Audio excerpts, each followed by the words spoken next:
Chapter 108. It was a familiar environment, a familiar situation. However, compared to last time, Lu Yi only needed to lie in bed for 3 days before he could get out and walk around.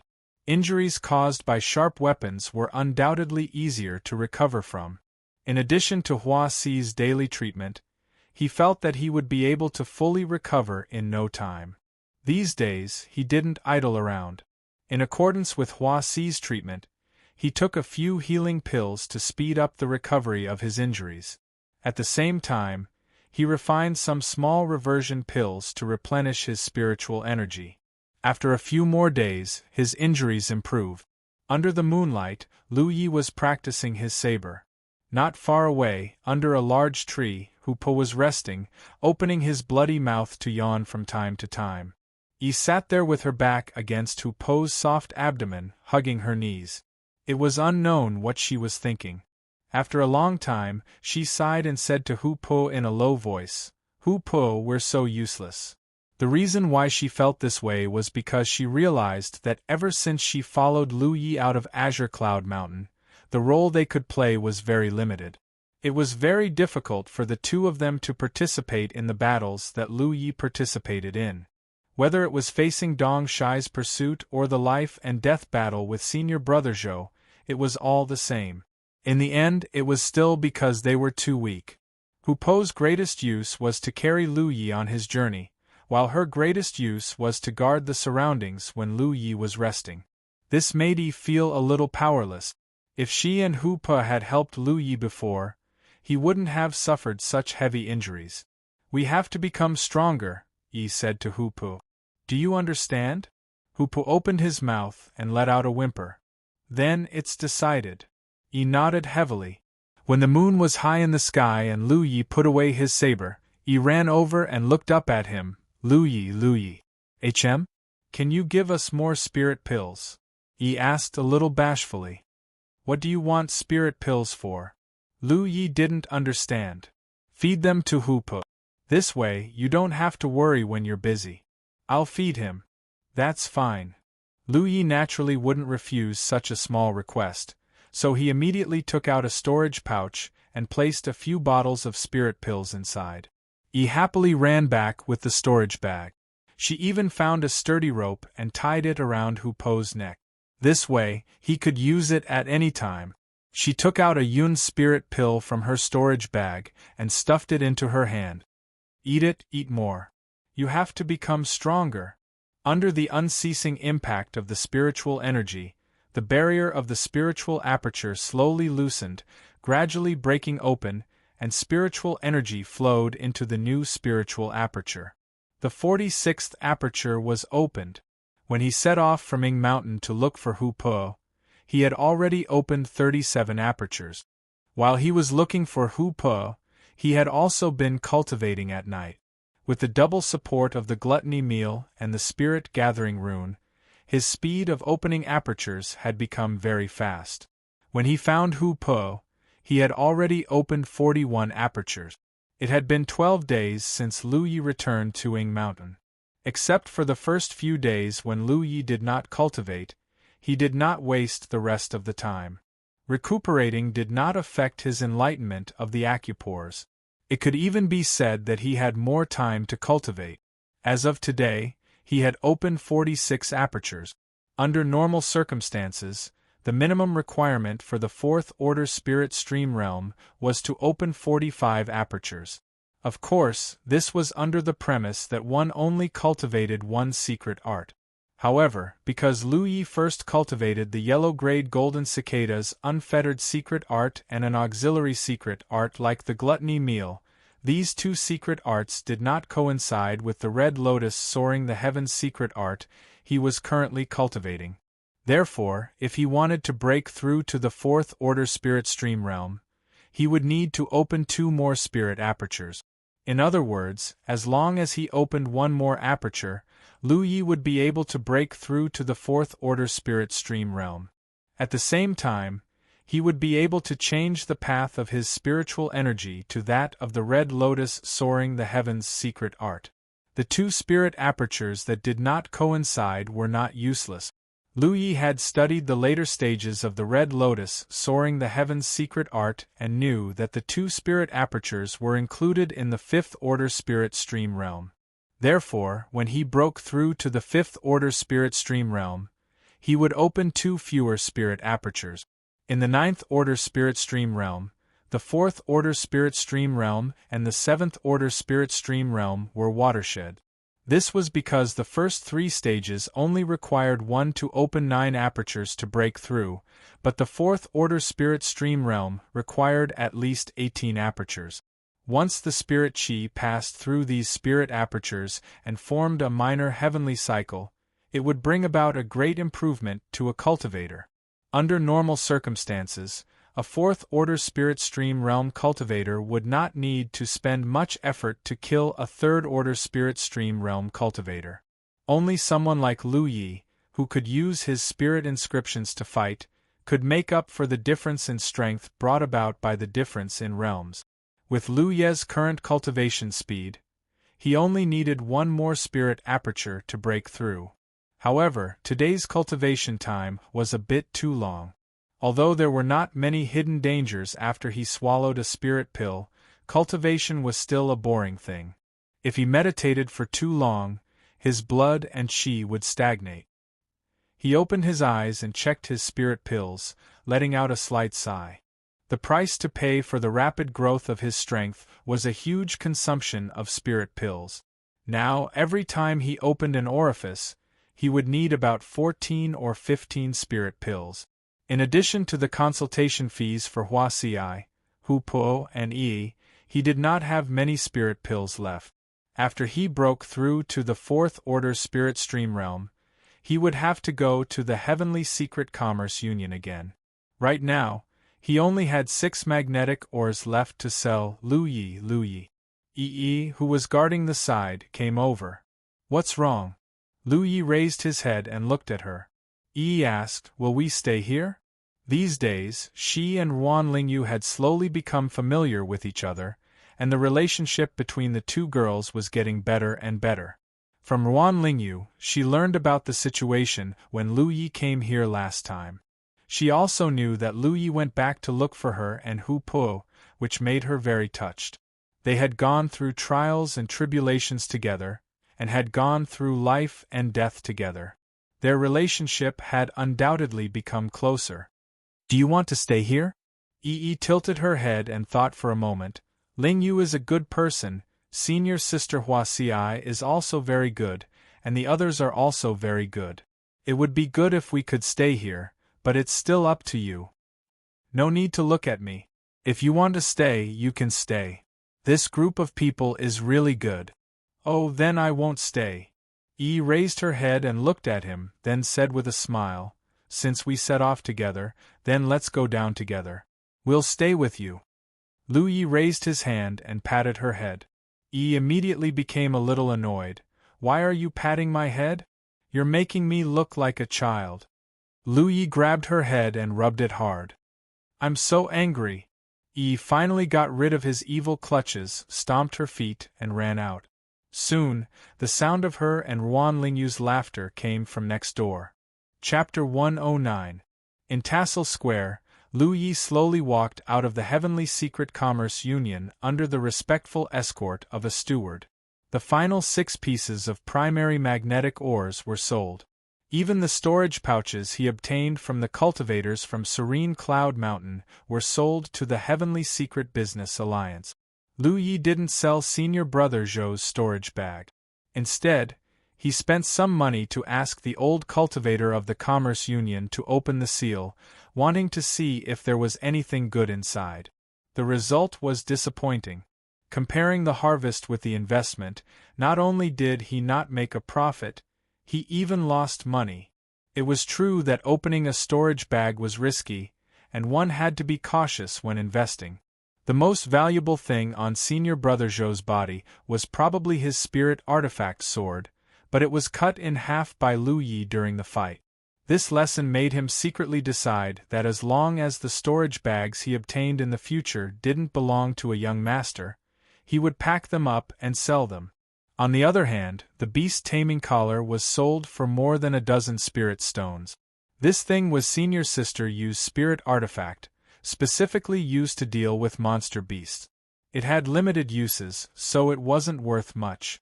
Lu Yi basically exchanged all the spirit stones for spirit pills, leaving only 30 spirit stones as backup. After all, transactions with cultivators were basically based on spirit stones. Using spirit pills was fine, but it was a bit of a loss. 10 spirit stones could only buy 9 spirit pills in the Commerce Union. The yuan magnetic ore he processed this time was relatively large, so it was quite valuable. In the end, he obtained 500 spirit pills. Counting the dozens of spirit accumulating pills he had left, it was all his assets now. For a low-level cultivator, this was a huge fortune. But Lu Yi only needed a little calculation to know that these spirit pills wouldn't last long. Now that his cultivation was gradually improving, the efficiency of refining spirit pills had also increased. It would be even faster after he reached the 4th order. Hu Pa had also become a pill eater.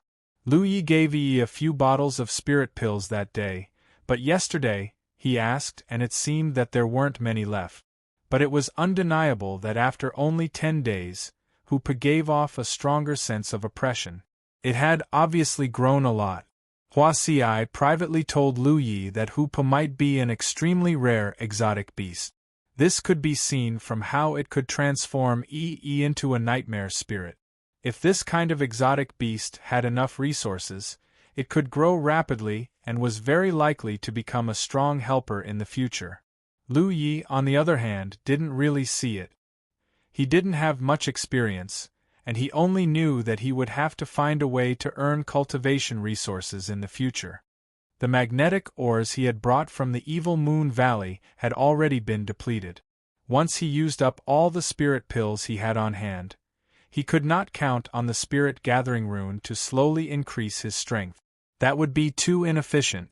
Therefore, although Lu Yi had an abundance of spirit pills, his mood was very melancholy. Walking along the street, Lu Yi hurried towards Hua Ci's treatment center. Not long after, he heard an angry roar from the 2nd floor of a nearby restaurant. "Bring me wine. Where is he? Are they all dead?" Lu Yi was slightly startled because this person's voice sounded a little familiar, as if he had heard it somewhere before. However, ever since he set off from Mount Xinyun, he had only met a few people along the way. How could he have met someone he knew here? He pondered for a moment and his expression became solemn. He turned around and walked towards the restaurant. Just as he entered, someone greeted him. "Fellow Taoist, please come in. What would you like to eat? What would you like to drink?" Although he didn't bow and scrape like the waiters in the mortal world, his attitude was still very warm. Those who made a living in the market were basically rogue cultivators. They did not have a sect to rely on, nor did they have elders to take care of them. They could only use this method to slowly accumulate the resources needed for cultivation. "I'm looking for someone." Lu Yi lowered his voice and walked straight to the stairs. The rogue cultivator left with a smile. Lu Yi walked up the stairs step by step until he reached the stairs of the 2nd floor. He stopped and looked up. By the window, there was a disheveled man with disheveled hair sitting upright. There were a few side dishes in front of the table, and the table and floor were full of wine jars. This person seemed to have encountered something extremely unpleasant and was drowning his sorrows in wine. Lu Yi only glanced at him and immediately retreated, his heart thumping. "Dong Shai." When he heard the voice just now, although Lu Yi felt that it was familiar, he thought that it was unlikely. To be safe, he took the risk and went up to confirm. At a glance, he found that this person was really Dong Shai, the one who was chasing him. He did not know what happened to Dong Shai. Now, this guy no longer had the majestic aura he had when he was chasing him. It was not an exaggeration to say that he was a stray dog. He looked extremely bleak, and there was a scar on his cheek. Lu Yi couldn't figure it out. Why would Dong Shai come here? What was certain was that he was not here to look for him. At that time, he must have thought that he had killed him, so he left. If he was really here to kill him, he would not be hiding here and drowning his sorrows in wine. He recalled what Hua Si had told him last time. The Jiuxing sect's encampment had been taken over by the Xian sect. The entire encampment had been burned down by the Xian sect. But even so, the station was still there. It was just that 9 Stars sect had to spend a lot of money to rebuild it. Profound sect did not have the ability to occupy 2 stations. Now, it seemed that although 9 Stars sect station had been captured, Dong Shai was still alive. After all, he was a 7th-order Dharma cultivator and would not be killed so easily. Lu Yi did not understand why Dong Shai would appear here, but he was not interested in finding out. He only knew that he had to run away quickly. If he continued to stay in this area, if he was found by Dong Shai one day, even 10 lives would not be enough to kill him. On the 2nd floor, Dong Shai stared blankly at the street below. Looking at the people coming and going, the noise in this world made him have the urge to kill everyone. That day, when he was chasing Lu Yi, he received a message from Chao Yi and hurried back to the sect's station. What he saw was a mountain of corpses and a sea of blood. The entire sect's station was covered in flames. In that mess, Wang Yang, who had been waiting for a long time, came with his sword. He had been running back and forth all this time and had consumed a lot of spirit qi. Wang Yang had suppressed him with inaction and naturally had the upper hand. What's more, he was not Wang Yang's opponent. In that battle, he was almost killed by Wang Yang on the spot. Although he was lucky enough to escape, 3 of his spirit apertures were destroyed by Wang Yang, causing his 7th-order cultivation to fall to the 6th order. After hiding in the wilderness for more than a month to recuperate, he reappeared. Jiuxing sect had summoned him many times, but how could he dare to respond? The sect station had been captured and countless disciples had died. More importantly, the various blessings on the Heaven's Fate Pillar had been taken away by the Profound sect. The station could be rebuilt, the disciples could be recruited again, and the lost materials could be restocked, but those blessings were not so easy to recover. They were the result of decades of hard work by the entire sect's spirit stream realm cultivators. It could be said that in this battle, Jiuxing sect's many years of operation on the spirit stream battlefield had been destroyed. On top of that, the young sect master had been killed under his watch. Not to mention Dong Shai, a 7th-order cultivator, even a 9th-order cultivator would not be able to bear such a responsibility. The sect had summoned him to answer to the matter. If Dong Shai dared to return, forget about the sun tomorrow, he would not even be able to see the moon tonight. He was afraid, so he used up all the merit points he had accumulated over the years to erase Jiuxing sect's brand from his battlefield mark and betrayed the sect. Chapter 110. Across the entire 9 provinces, traders like Dong Shai were extremely rare because erasing the sect's brand required a large amount of merit points, but Dong Shai had no other choice. The merit points he had painstakingly accumulated over the years had all been used up, and he was now burdened with the identity and reputation of a traitor. With 3 of his spirit apertures broken and his path forward almost cut off, Dong Shai had reached a dead end.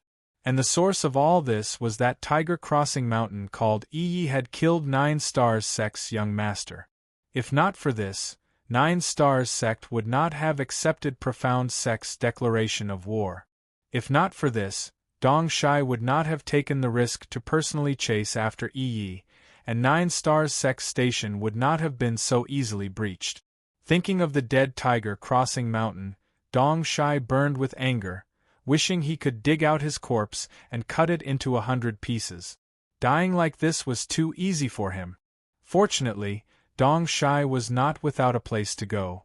Over the past few years, he had built up some connections in the spirit stream battlefield, so even if his cultivation had fallen, he was still a 6th order. Moreover, as a 6th order, he was stronger than almost all ordinary 6th order cultivators, so he could easily find an 8th or 9th order force to join. But before that, he needed to stay far away from 9 Stars sect station as the sect should already be searching for him. Lu Yi, are we leaving? Inside the room, Yi asked.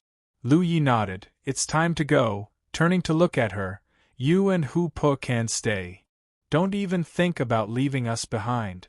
Yi was a little annoyed. We agreed to start this journey together, so we will end it together. Do you think Hu Po and I are burdens? What nonsense are you talking about? Lu Yi flicked her forehead. Without Hu Po, I would have died long ago. Yi stretched out her hand and covered her forehead, huffing. That's why I'm the most useless one. You're also very useful. Useful in what way? Yi looked at him expectantly. Lu Yi thought about it seriously for a moment. When I rest, you stand guard next to me, so I can have a good night's sleep. Yi lowered her head. Lu Yi raised her hand and pinched her face.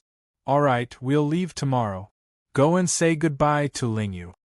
After Yi left, Lu Yi stood in place and thought for a while. He should also say goodbye to Hua Ci. He had already left without saying goodbye the last time. No matter what, she had saved his life twice. It was inappropriate to keep doing this. Walking out of the bamboo building, Zhang Xian walked to the neighboring building and knocked lightly on the door. Hua Ci opened the door and saw that it was Lu Yi. She asked warily, "What's wrong? What kind of drug do you want to drug me this time?" "Don't give me that." Lu Yi couldn't help but glare at her. "I was fooled by you last time. Do you think I don't know?" He only reacted a few days later. Hua Ci was a fifth-order medical cultivator who was proficient in medicine, so how could she be so easily drugged by a pill?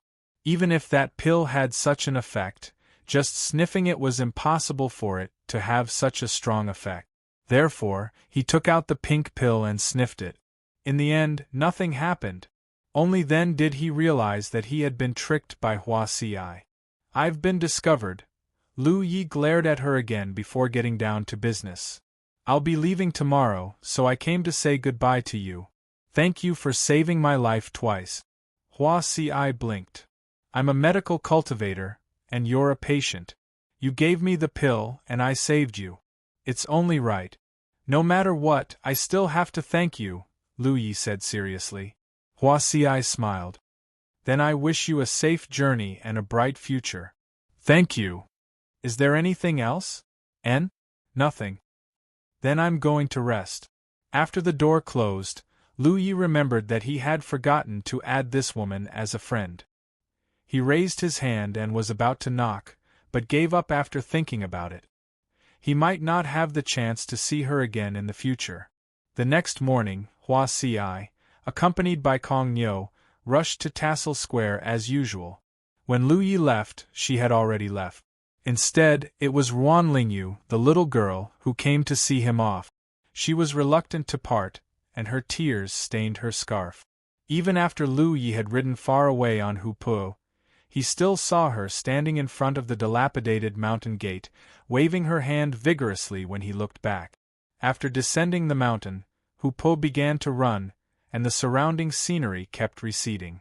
Yi was not in a good mood. She had formed a deep friendship with Ruan Lingyu these days, and she was reluctant to part with her little friend all of a sudden. Lu Yi did not know how to comfort her, so he just let her be. He swallowed some pills on Hu Po's back and began to cultivate. He was only one step away from the fourth-order spirit stream realm, and he estimated that he would be able to reach it tomorrow. It was not until night-time when Yi slowly recovered. She untied the storage bag tied around Hu Po's neck and took out a lot of medicinal powder and clean cotton cloth. "Where did you get these?" Lu Yi asked curiously while eating barbecue. "Senior sister Hua Ci gave them to me," Yi explained. "She said that if you get injured again in the future, these medicines can be applied externally or taken orally. As for the clean cotton cloth, it was undoubtedly used to bandage wounds." Looking at these things, Lu Ye's mood was complicated. Although Hua Ci was a bit greedy and her words were a bit hurtful, it was undeniable that she was a very warm-hearted person. Knowing that Lu Yi would often get injured in fights, she prepared these things for him. Really? Lu Yi curled his lips. If she had prepared these things for him, She should have just handed them to him when they parted yesterday. Why didn't she say anything? Lu Yi, has senior sister Hua Ci taken a fancy to you? Yi asked curiously. Hu Po, who was gnawing on a piece of meat, also raised his head and stared at Lu Yi with his shining tiger eyes. What nonsense are you talking about? Lu Yi put away the things. He did not think that he had such great charm that he could charm such a woman with just a few simple interactions. Hua Ci had saved many people, and in her eyes, he was just a rich patient. But for Lu Yi, the kindness of saving his life twice was something he had to remember in his heart. The Scattered Wanderers Society was actually a pretty good place. If Lu Yi did not have to go to the Blue Blood Sect's encampment, staying there would undoubtedly be a very good choice. He continued to cultivate. Yi had run off somewhere, and when she came back, she was sneaky and sneaky. At daybreak, they continued on their journey. Yi would occasionally disappear, and she would also take the storage bag that Lu Yi had given her. Lu Yi asked her what she was doing, but she would only smile mysteriously and refuse to tell him. She and Hu Po had a special connection. As long as they were not too far apart, they could sense each other, so Lu Yi was not worried that she would get lost. What's your surname? On the tiger's back, had a rare moment of peace, so Lu Yi asked. I don't remember. Shook her head. She could remember many things, but there were also many things that she could not remember. I see. Lu Yi thought for a moment. A person should have a surname. Why don't you take my surname? Take your surname? Tilted her head and thought for a moment, then smiled. All right, you're Lu Yi, and I'm Lu Yi. Sounds like we're family. She suddenly jumped onto Hu Po's head, and facing the strong wind, she put her hands by her mouth and shouted, I'm Lu Yi. In the vast wilderness, her voice spread far and wide. Chapter 111. As the pill's energy dissolved and spirit energy flowed, the 47th aperture was gradually filled.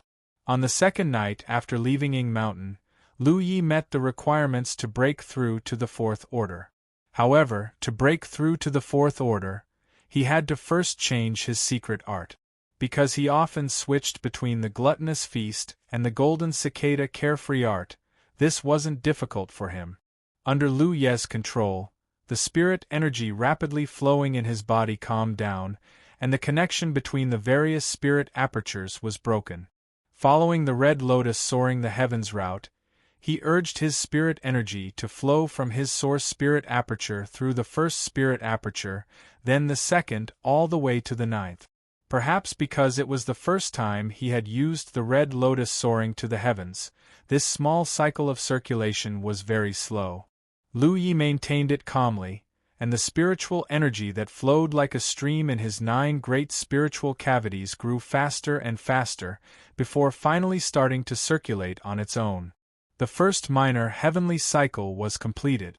He then urged the 10th spirit aperture and poured the spirit energy into the 11th to 18th apertures, repeating the same process. A moment later, the second minor heavenly cycle was completed. A moment later, the third minor heavenly cycle was completed.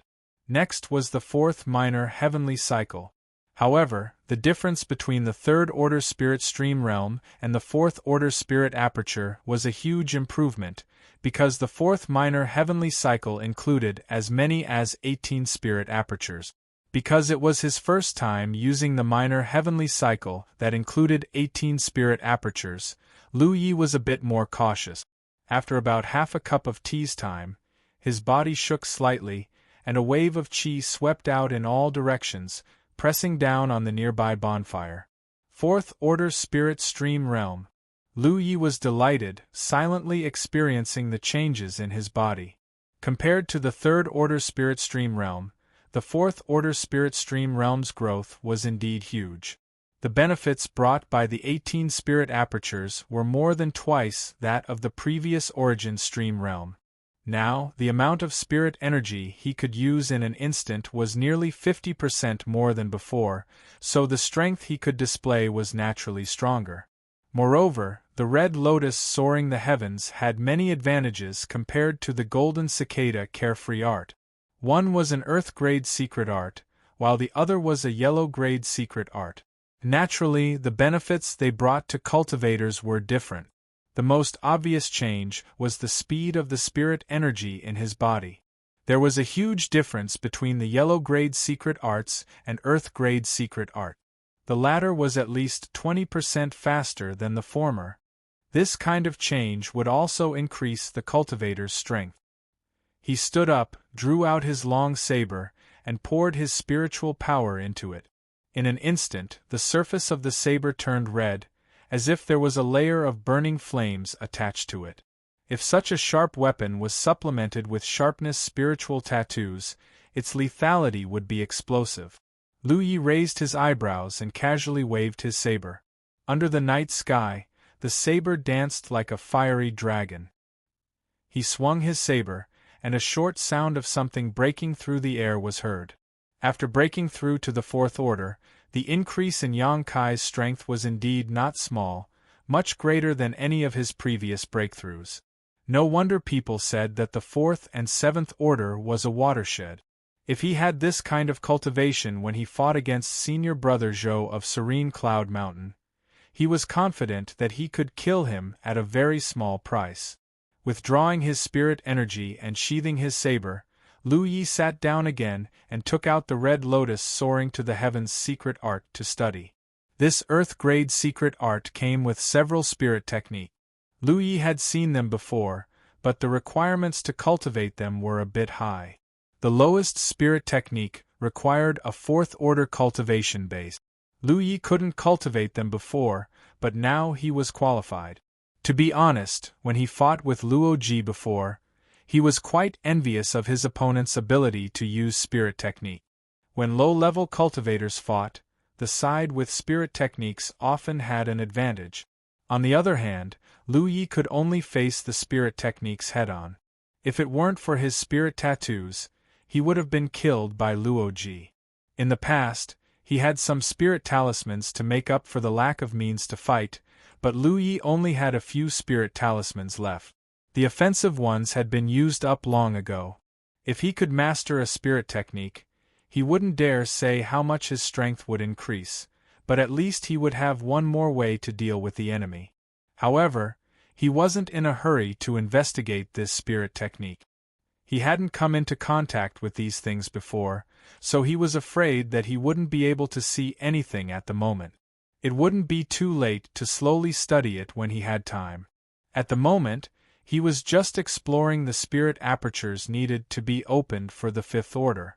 If he wanted to cultivate to the fifth order, he would need to open at least 63 spirit apertures, which was 18 more than the fourth order.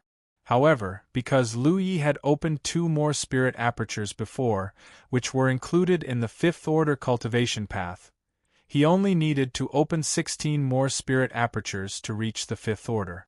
With his current cultivation speed, as long as he had enough energy and wasn't disturbed, he estimated that it would only take him a month or so. Thinking back to when he was thrown into the spirit stream battlefield by the sect master, he was just a little cultivator with 3 spirit apertures opened. When he entered this place, he was confused and felt as if he was walking on thin ice. A pack of wolves could even trap him on a tree. Time flew by and 4 months had passed. Although his cultivation wasn't high, he had already passed the initial hardship. Moreover, his experiences in the past few months could be said to be rich and colorful. He participated in the war between 2 sects, was hunted down by masters whose cultivation far exceeded his own, fought with disciples from top forces who cultivated heaven-grade secret arts, and even fought with many people whose strength exceeded his own. Thinking of this, Lu Yi felt that these 4 months had been really rough and couldn't help but shed bitter tears for himself. But in the end, it was all in the past. In the past, his cultivation was low, so there was nothing he could do about it. But now, he was a fourth-order cultivator. He didn't dare to say that he could walk unhindered in the outer ring, but at least his ability to protect himself had greatly increased. In the outer ring, There were many cultivators whose cultivation was lower than his, so he was no longer at the bottom. Now he was qualified to stand at the top and look down on others. Circulating his spirit chi, he looked down at his battlefield brand. The information recorded was as simple as ever. Name: Lu Yi. Identity: Blue Blood Sect Disciple. Cultivation: 47 apertures. Open location: Spirit Stream. Battlefield. Merit points: 174. When he left the heaven-splitting gorge, he remembered that his merit points were 142, but after killing the 5 people from Nether Cloud Mountain, he gained 32 merit points. Using his own method to calculate, he found that the numbers matched. It seemed that if he wanted to get more merit points, he would have to kill enemies above his realm. Lu Yi had a faint feeling that his merit points would be of great use in the future. When it was time to practice his saber, Lu Yi took off his shirt, revealing his strong upper body. The crisscrossing scars were shocking to the eye. Although these injuries had healed, the scars remained. Hua Ci still didn't have the ability to completely remove them. Saber after saber, Lu Ye's expression was meticulous as he hacked. 2 hours later, he put away his saber, sweating profusely. Walking to the side, he took out a water bag to wash his body before returning to the campfire to meditate. Now that he was a 4th-order cultivator, he had to figure out how efficient his cultivation was and how many spirit pills he needed to open each aperture. Chapter 112. The night passed and Lu Yi ended his cultivation. As he thought, after his cultivation improved, the number of spirit pills he needed to open an aperture also increased. Now that he was in the 4th-order spirit stream realm, he needed to consume about 18 spirit pills to open a spirit aperture. Of course, because of the assistance of the spirit-gathering spirit tattoo, this consumption was reduced correspondingly. As for efficiency, it didn't change much. With the support of the gluttonous meal secret art, his speed of refining spirit pills had always been much faster than ordinary people. He had a premonition about the consumption of spirit pills because the consumption of spirit pills increased a lot when he opened the 46th and 47th apertures. Riding on Amber, he continued on his journey. With E accompanying him, he was not lonely. However, ever since they left Ing Mountain, she had become mysterious. Not only would she suddenly disappear when they were hurrying along, she would also occasionally leave when they were resting at night. She was very mysterious. Lu Yi asked her but didn't get an answer, so he didn't ask anymore. Until one day, when they passed by a market and Lu Yi went in to replenish his supplies, Yi suddenly handed her storage bag to him. "Take these and sell them." "What's inside?" Lu Yi was puzzled. She took the storage bag and opened it. She found that it was filled with many strange flowers and plants, as well as some plant roots and fruit. "These are herbs." Lu Yi suddenly understood what Yi had been doing during this time. She would disappear from time to time. She actually went to collect medicinal herbs. "How do you know these things?" Lu Yi was curious. Yi didn't have this kind of ability before. Yi proudly said, "Senior sister Hua Ci taught me, and Ling Yu also taught me a lot." She explained, "Hupa can't always rely on you to raise it. It's eating more and more now. What if it eats you until you collapse one day? So, I asked senior sister Hua Ci and Ling Yu to teach me some medicinal principles, but I don't know how many spirit stones it can sell for." "You'll know when you sell it." There were many types of herbs in the storage bag, and the quantity was not small. But it could be seen that because Yi was a beginner, the way she handled them was very rough.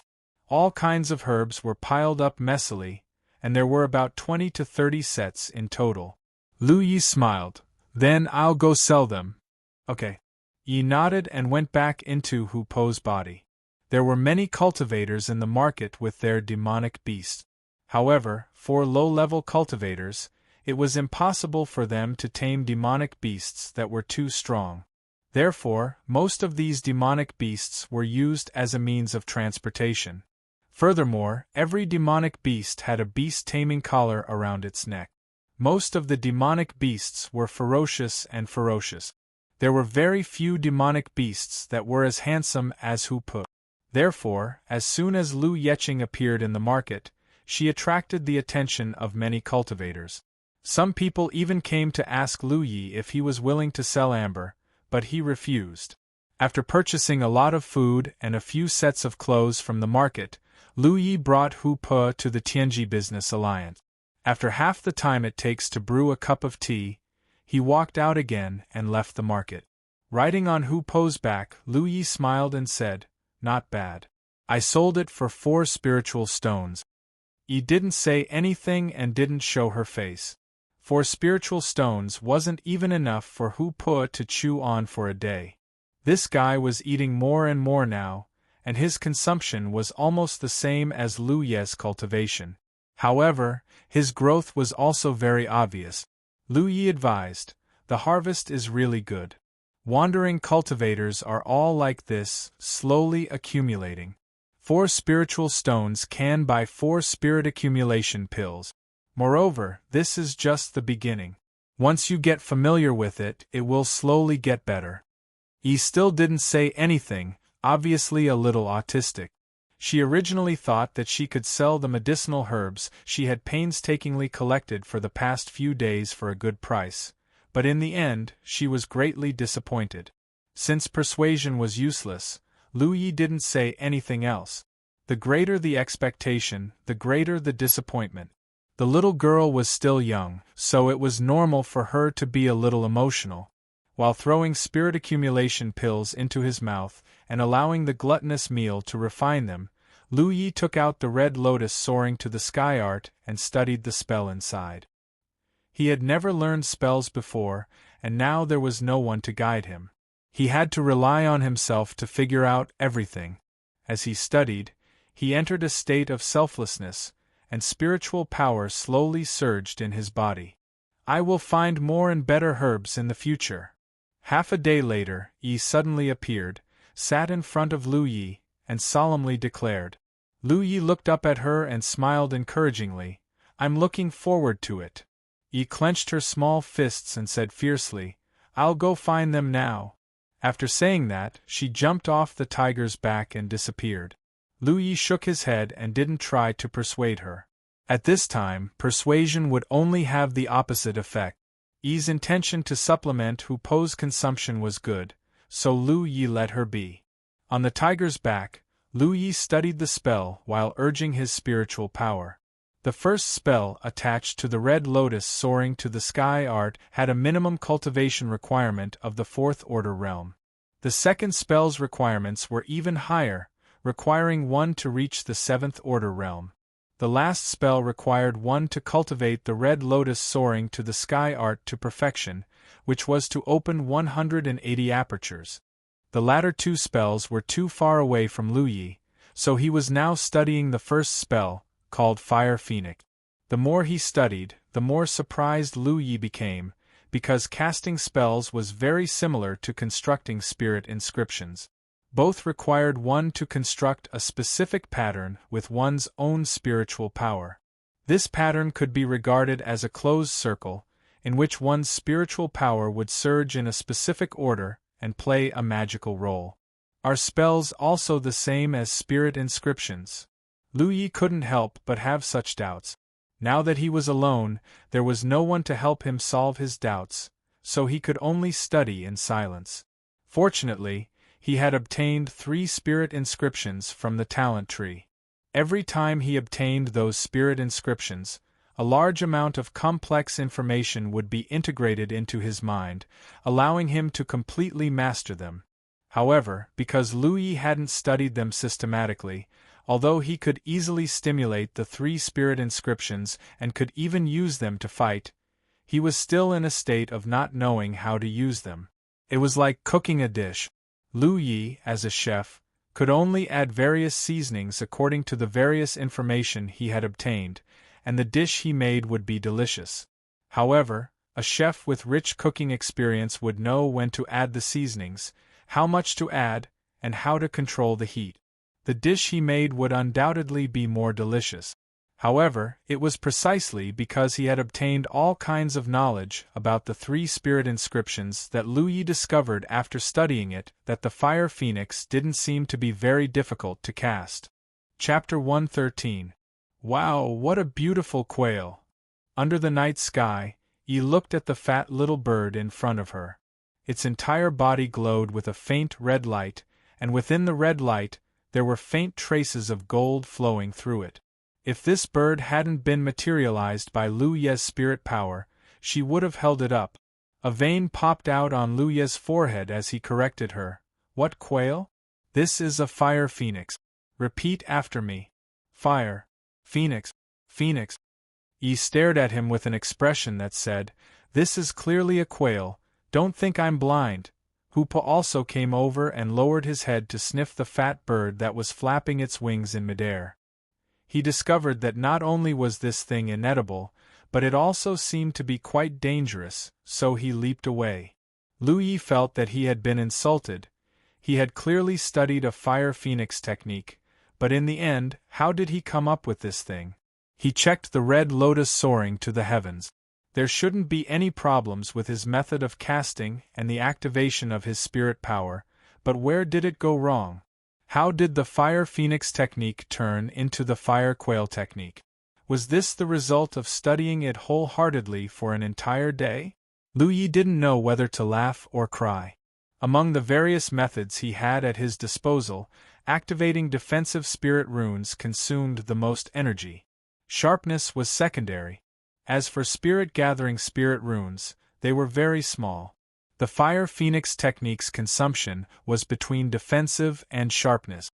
After studying it for an entire day, in addition to the dozen or so previous attempts, he finally succeeded, but the result was like this.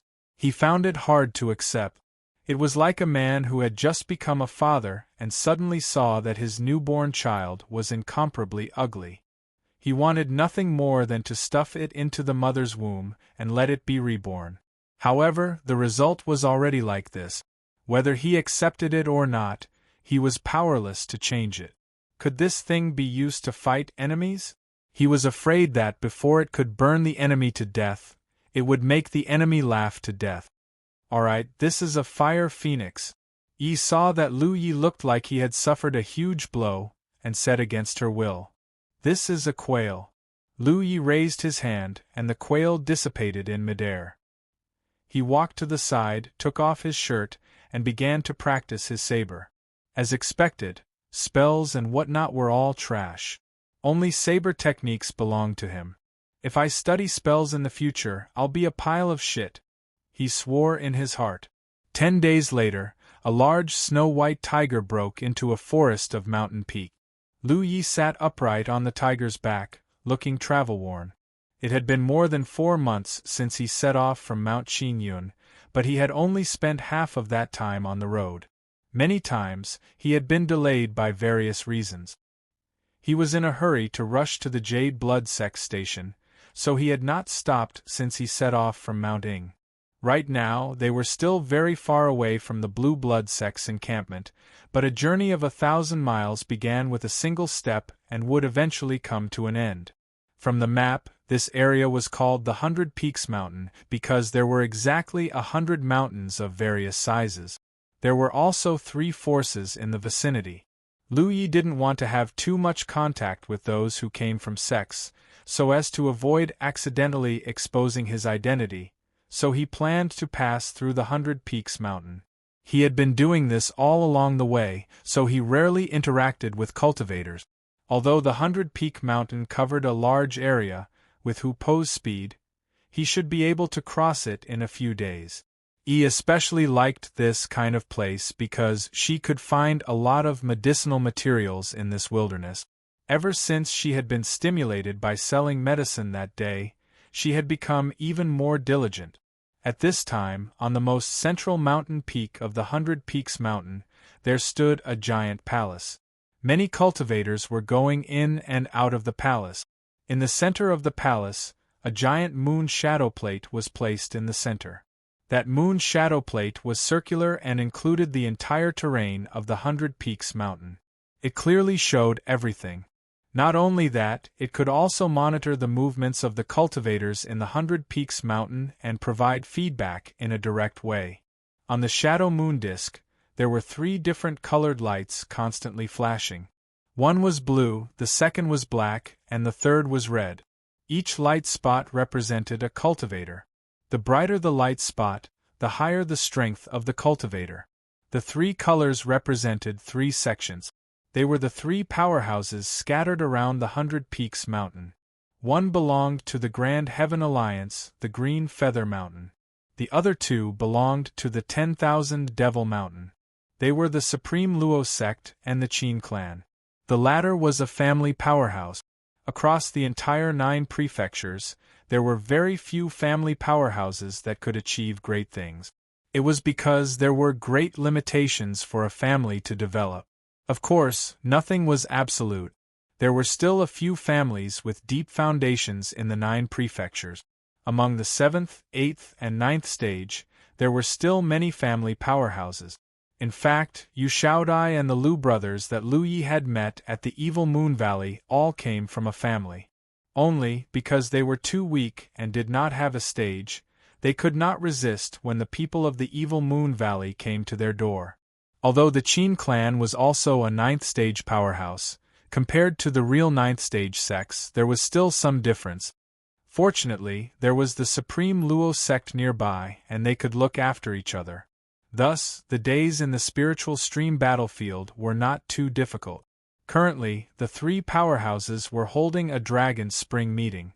Thus, many cultivators from the 3 families had gathered at the 100 Peaks Mountain. This tradition had been going on for hundreds of years and was held every 3 years. The reason was because of the Dragon Spring hidden underneath the main hall. This was a spring water that contained a miraculous power. When the spring water gushed out, a spiritual mist would appear. When the martial artists entered it, they could refine their body and dissolve the poison of pills. To the low-level martial artists, the stronger their body, the better. Especially for those martial artists who were going to walk the path of body training, the Dragon Spring could help them establish a good foundation for their training. There were many rare resources in the Spirit Stream battlefield, such as some minerals and spirit fruit. They were all unique to the battlefield, and could not be found anywhere else in the 9 provinces. Many forces had fought each other for these resources for countless years, forming a blood feud.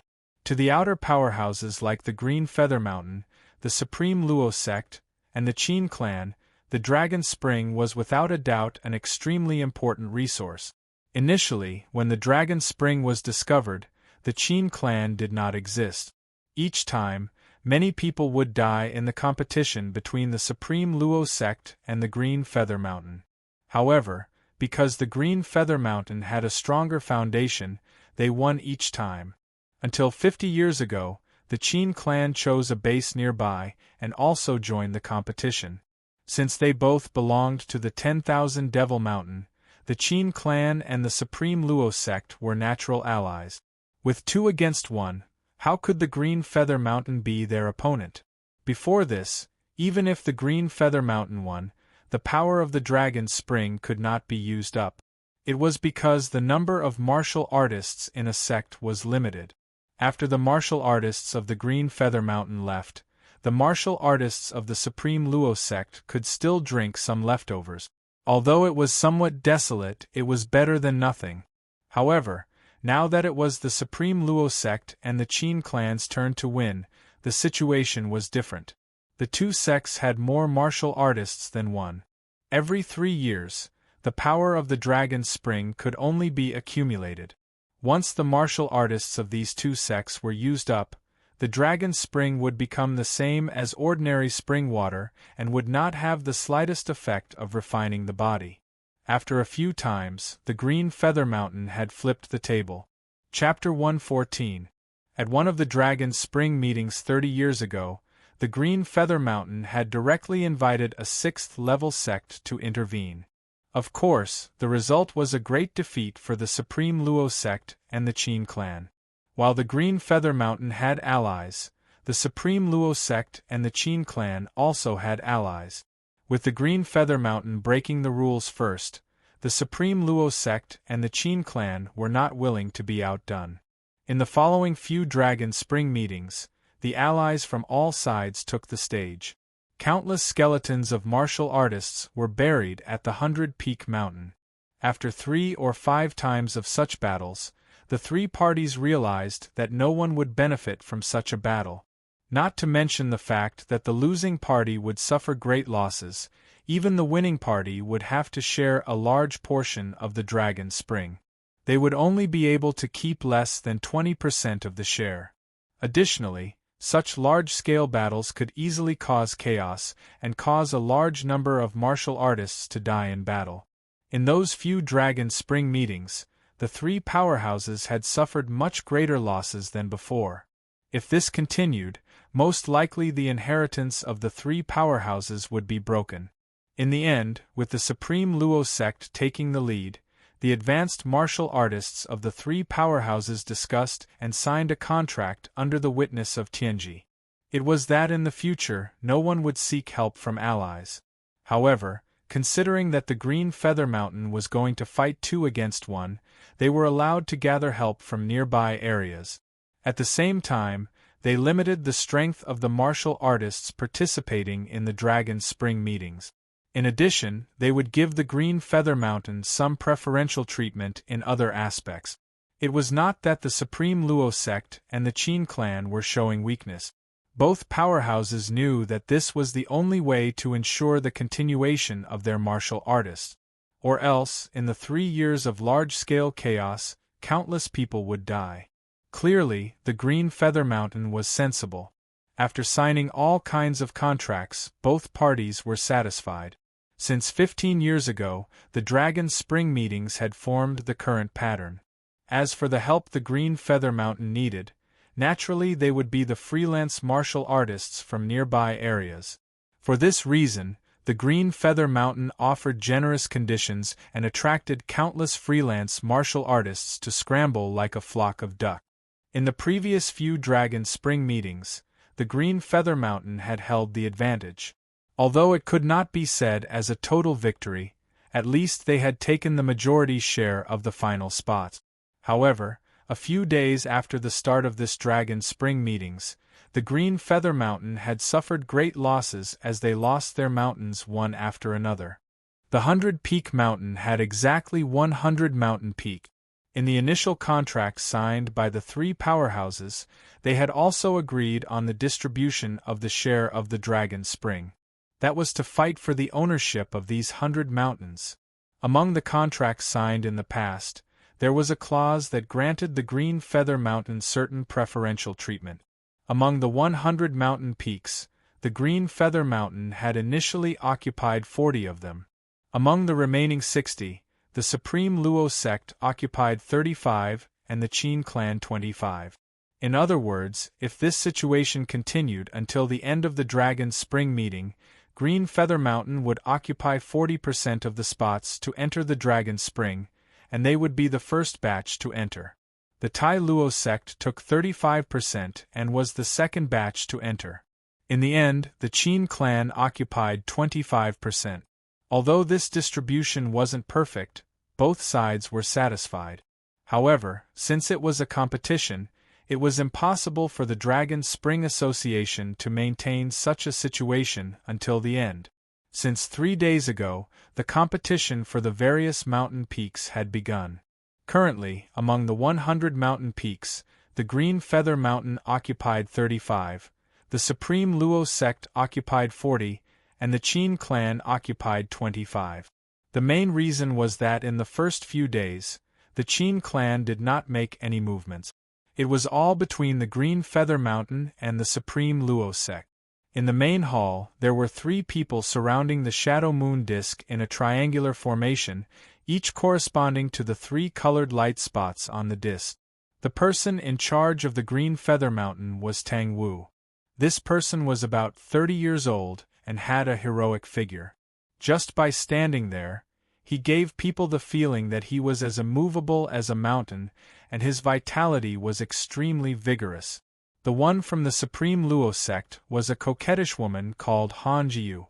She was dressed in an unusually bold and unrestrained manner. She sat upright on an armchair, her two long legs propped up on the shadow moon disk.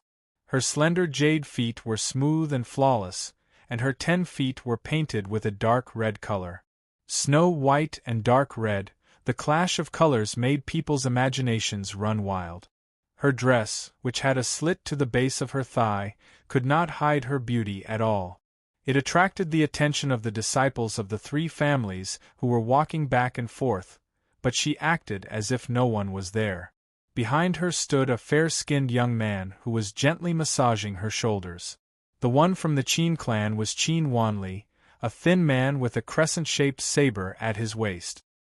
He looked at Han Jiyu from time to time, and when their eyes met, Han Jiyu would throw him a coquettish glance, causing Qin Wanli to giggle foolishly. All 3 of them were at the 9th Order Spirit Stream realm. Normally, they would be tempering themselves in the core of the battlefield, but they had returned here to preside over the Dragon's Spring meeting. Although there was a contract witnessed by Heaven's Secret, and none of the 3 parties dared to violate it, there were still many loopholes. Therefore, every time the Dragon's Spring meeting began, a 9th Order from each party would come back to preside over the overall situation. How could such people be seen in the outer circle? For example, it was not that the Profound Sect and 9-Star Sect did not have 9th Order cultivators, but they usually only had a 7th Order and a 6th Order cultivator overseeing their sect's encampments. Among the 3, Tang Wu's face was cold, and he had an unapproachable posture. Han Jiyu was seductive, and as for Qin Wanli, he looked quite harmless. "Take your dog's paw off, or I don't mind cutting it off." Tang Wu looked up at Han Jiyu and said coldly. Han Jiyu pursed her lips and smiled. "What? You can't afford to play? Are you going to flip the table like 30 years ago?" Seeing that Tang Wu was in a bad mood, she was naturally in a good mood. They were enemies, so there was no need to be polite. However, under Tang Wu's fierce gaze, she still took her foot off and turned to Qin Wanli. "Let's work together to kill this guy." Qin Wanli continued to smirk. "Senior Sister Han, you must be joking. I'm not that capable." "Coward!" Han Jiyu curled her lips, looking a little bored. After a short while, someone came up to Tang Wu and whispered a few words. Tang Wu nodded slightly. After that person left, Tang Wu looked at Han Jiyu. "Your Tai Luo sect really hides a lot. You're willing to let such a large number of disciples be raised by other sects. Aren't you afraid that they will be nurtured by others?" The 3 forces were all in the same area, so no one could hide anything from the others. Therefore, Tang Wu had been wondering what had gone wrong. Why had Green Feather Mountain suffered such a great loss in just a few days of the war? It wasn't until now that he received accurate information. Tai Luo sect had accepted a group of talented disciples before, but they didn't place them in their own sect. Instead, they let them cultivate in a friendly force. This time, they suddenly returned to participate in the Dragon's Spring meeting, catching Blue Feather Mountain by surprise. Those cultivators were now quite strong, and there was no lack of 5th Order cultivators among them. One had to know that the cultivators participating in the Dragon's Spring meeting were limited to 2nd Order and 5th Order cultivators. The reason for this limitation was that 1st Order cultivators didn't have much combat experience, so they could easily die in such a battle. As for 6th Order cultivators, their cultivation was too high. If they accidentally killed some low-level cultivators, they would lose a lot of merit points. This was something that no cultivator could bear. At the same time, to avoid unnecessary casualties, the cultivators participating in the Dragon's Spring meeting were limited in their cultivation. It could be said that the cultivator with the highest cultivation in the entire 100-Peak Mountain was 5th Order. Originally, Blue Feather Mountain's 5th Order cultivators had an absolute advantage, but the sudden appearance of a group of people from Tai Luo sect broke the balance. This was the direct reason for Blue Feather Mountain's loss. Chapter 115. This was related to the fact that Green Feather Mountain had occupied the most peaks in the early stages of the Dragon's Spring meeting. Occupying more peaks was not necessarily a good thing, so Green Feather Mountain had to disperse their forces to guard these peaks. Now that they had lost 10 peaks in a row, Green Feather Mountain's defenses had become even tighter, making it difficult for Tai Luo's sect to make any progress. Moreover, Green Feather Mountain had not lost many people. The cultivators who had been guarding the peaks had not chosen to fight recklessly after sensing the strength of the enemy, preserving a large portion of their strength. The current disadvantage was only temporary and would not determine the final result. After a few days of dealing with the enemy, Green Feather Mountain was clearly ready to counterattack. On the topographic map projected by the shadow moon disk, fierce battles had already broken out on several peaks where the blue and black dots intersected. The cultivators on both sides were locked in a fierce battle, and from time to time, dots of light would be annihilated. The blue dots were the cultivators of Green Feather Mountain, the black dots were Tai Luo sect, and the red dots represented the Qin clan. Tang Wu and the other two's gazes were focused on the battlefield. They were judging the situation based on the number of remaining light spots. Gradually, Han Zhiyu's expression became unsightly because it was obvious that the Tai Luo sect was at a disadvantage in this confrontation. Half an hour later, the result came out. Green Feather Mountain had taken back 2 peaks. Han Zhiyu immediately became unhappy and snorted coldly, "A bunch of trash." Tang Wu still stood there, motionless like a mountain, neither happy nor worried. "A rogue cultivator has broken in," Qin Wanli suddenly said. Tang Wu and Han Zhiyu turned their heads to look and saw a white dot of light on the shadow moon disk, appearing at the edge. Spirit streamed forth layer.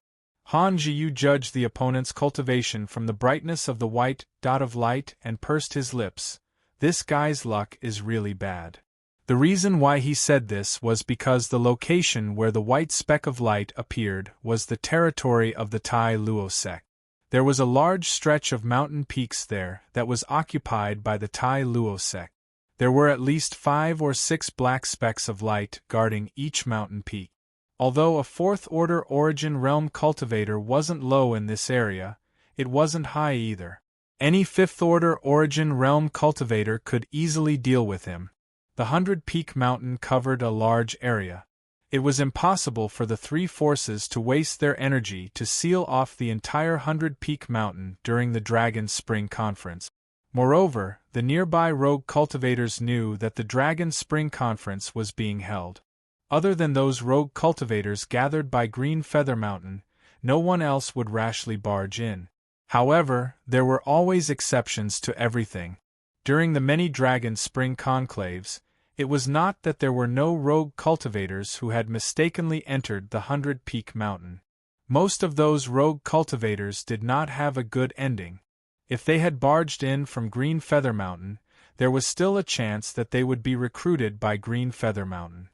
However, if they had barged in from the territory of the Supreme Luo sect or the Qin clan, then he would be sorry.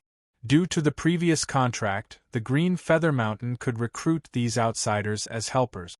However, the Tai Luo sect and the Qin clan could only rely on their own strength. As a precaution, the Tai Luo sect and the Qin clan would not allow outsiders to become active at the 100-peak mountain. Which camp do you think he belongs to? Han Zhiyu looked at the white light with great interest. As a 9th-order cultivator, she had no choice but to come back and preside over the Dragon Spring meeting. It was actually a very boring thing. She couldn't kill or beat these little guys, so she could only find some entertainment for herself. Qin Wanli chuckled and said, "Senior apprentice Sister Han says he belongs to whichever camp he belongs to." This was equivalent to not saying anything. "Tang Wu, what about you?" Han Zhiyu looked up at Tang Wu. Tang Wu ignored her, causing Han Zhiyu to curl her lips. "Blockhead." She turned to look at Qin Wanli. "Do you want to bet?"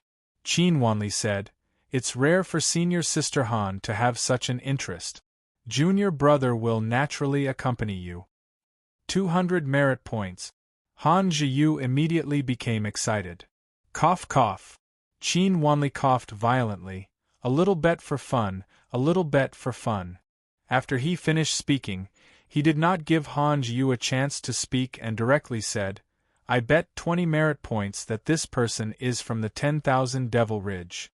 Han Yu snorted lightly, her interest waning. How boring!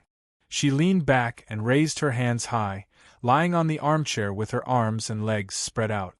Her posture was very suggestive, and she did not have the demeanor of a ninth-order cultivator at all.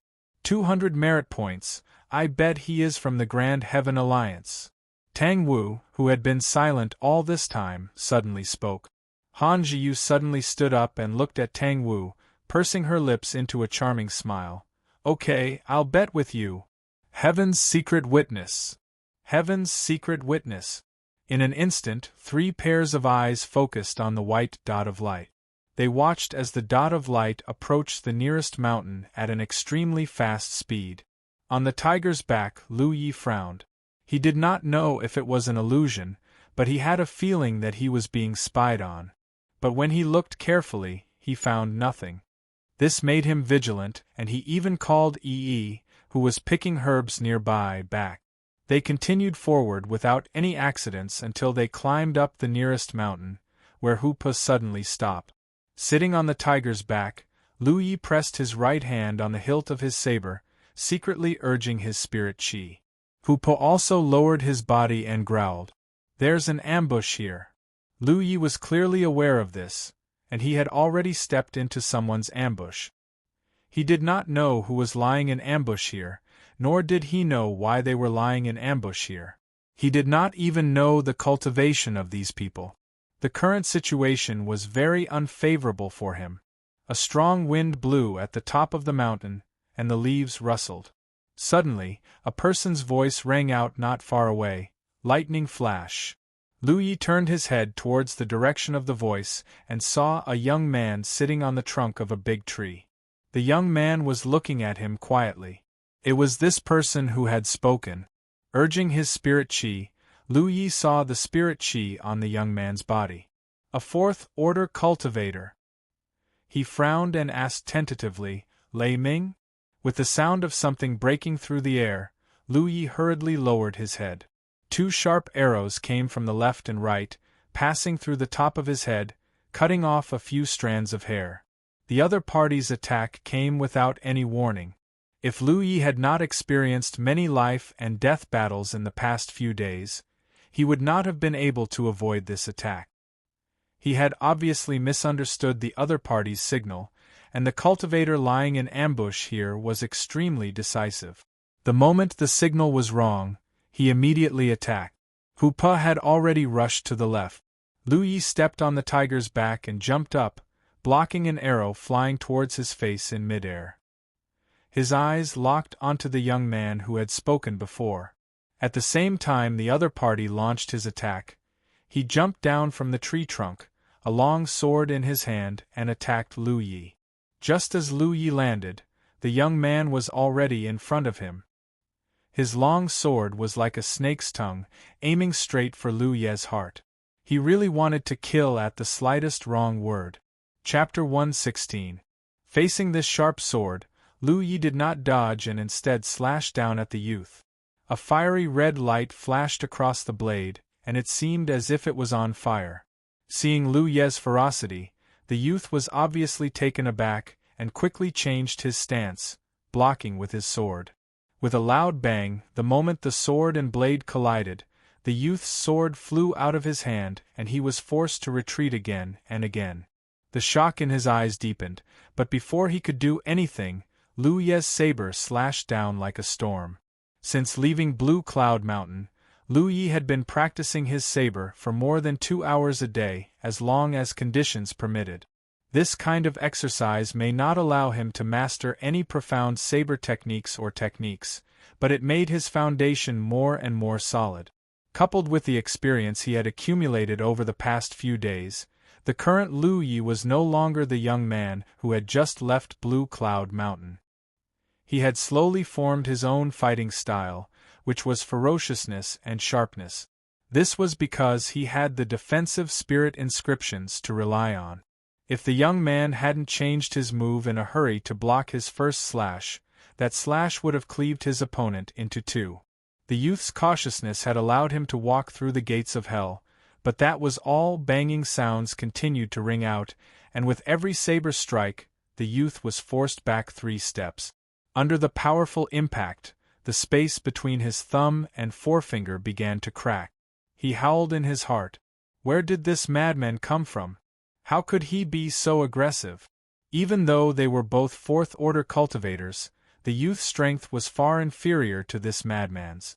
When the other party attacked with his saber, the vitality around his body was so strong that the youth couldn't help feeling like the guy in front of him was a fierce beast that had just escaped from a cage and was about to devour him. Out of the corner of his eye, the youth caught a glimpse of 2 of his junior brothers approaching from behind. As long as he could hold on for a few more breaths, he would be able to join forces with his 2 junior brothers to attack the other party. While retreating, the youth reached out to his storage bag, but just as he took out a spirit talisman and was about to use it, he heard a crisp cracking sound. The youth was shocked as he caught a glimpse of his sword breaking in the middle from the corner of his eye. The broken blade flew out at an angle and his body went numb as he froze in place. His vision began to tilt and the last thing he saw was half of a familiar body. Is that my body? The young man's consciousness was destroyed. As blood spurted out, Hoopo's tiger roar came from the right, followed by a furious roar of fear. From the left came the sound of something piercing through the air. The enemy hiding in the dark shot another arrow at Lu Yi. However, this arrow had missed its target. The death of the young man must have disturbed the attacker's mind.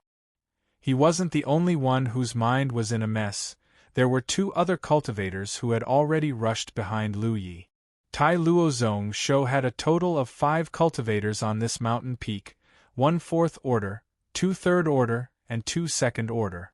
This formation wasn't very strong, but this was the rear of the Tai Luo sect, so they didn't need a strong formation. As long as they didn't lose the mountain in front, the cultivators of the Green Feather Mountain wouldn't be able to attack here. This was the safest position. The reason why he had left some guards here was just in case. This originally foolproof arrangement was broken by the arrival of Lu Yi. The 2 Tai Luo sect cultivators who had already rushed behind Lu Yi felt as if they had been splashed with a bucket of cold water in winter, their bodies turning cold. They could only watch helplessly as their 4th order senior brother was cut in half by an uninvited guest in just 5 breaths of time, causing their fright and panic to rise to the extreme. This caused them to suddenly stop when they were less than 10 meters away from Lu Yi. Lu Yi turned around, his long saber pointed diagonally at the ground, blood dripping from the blade. His feet stomped on the ground, creating a pit, and in a few steps, he arrived in front of the 2 frightened Tai Luo sect cultivators. At the critical moment of life and death, the 2 of them finally burst out with their potential and charged at Lu Yi. Clang! Clang! Clang! Clang! Clang! Clang! The 2 third-order cultivators were both pushed back, leaving them wide open. The difference in cultivation meant that even if they worked together, they wouldn't be able to block Lu Yi's saber. The long saber infused with spirit energy drew a fiery red light in front of Lu Yi. This saber didn't even need to use sharpness spirit runes. As screams rang out, the chests of the 2 cultivators were cut open, a faint burnt smell coming from their wounds. One of them fell to the ground while the other staggered back. Lu Yi took a step forward and stabbed his saber into the heart of the cultivator who had fallen to the ground. Without stopping, he pulled out his saber and slashed at the other cultivator. Out of the corner of his eye, he caught a glimpse of an arrow flying towards him. He raised his saber and slashed it, cutting it away. Just as he was about to finish off the third-order cultivator who was still alive, the latter had already fallen to the ground. Lu Yi's saber had already cut through his heart. An extremely mournful scream rang out from the side. Lu Yi turned his head and saw Hupo biting the neck of a female cultivator, blood gushing out of his mouth. The female cultivator was still holding a bow in her hand. She struggled under Hupo's body, but couldn't move him at all. This female cultivator was only a second-order cultivator. She was one of the ones hiding in a tree and shooting arrows at Lu Yi. When Hu Po and Lu Yi separated, she rushed over. If it was just Hu Po alone, he might not be able to do anything to her. After all, she was hiding in a tree, but it was different with Yi. Yi directly appeared behind this female cultivator and pushed her down with force. During the time he was with Lu Yi, Hu Po ate and drank good food every day. He didn't know how many spirit accumulation pills he had consumed. Now, his strength had greatly improved compared to before. With Yi's cooperation, they easily took down this second-order cultivator. Lu Yi didn't care about this female cultivator and looked to the side. There were 2 people who had shot arrows at him just now. One of them was bitten by Hu Po, and the other one was still there. But when Lu Yi looked over, he found that this guy had already run a few dozen meters away. Lu Yi raised his saber and was about to give chase when he suddenly remembered something. He raised his hand and pointed it at the man's back. Fiery red spirit energy began to gather in his palm. The pure spirit energy formed a fat fire quail. The fire quail flapped its wings and flew forward like an arrow from a bow. In the blink of an eye, the fire quail brushed past the fleeing cultivator and crashed into a big tree, setting it ablaze. He didn't hit. Lu Yi raised his brow and gathered spirit energy in his palm again. This time, he slightly adjusted the direction of his spirit energy. The second fire quail flew out and hit the man's back. With a bang, the man fell to the ground as if he had been struck by lightning. His back was charred, and he only twitched a few times before he stopped breathing. This was a technique from the Red Lotus soaring to the heaven's secret art.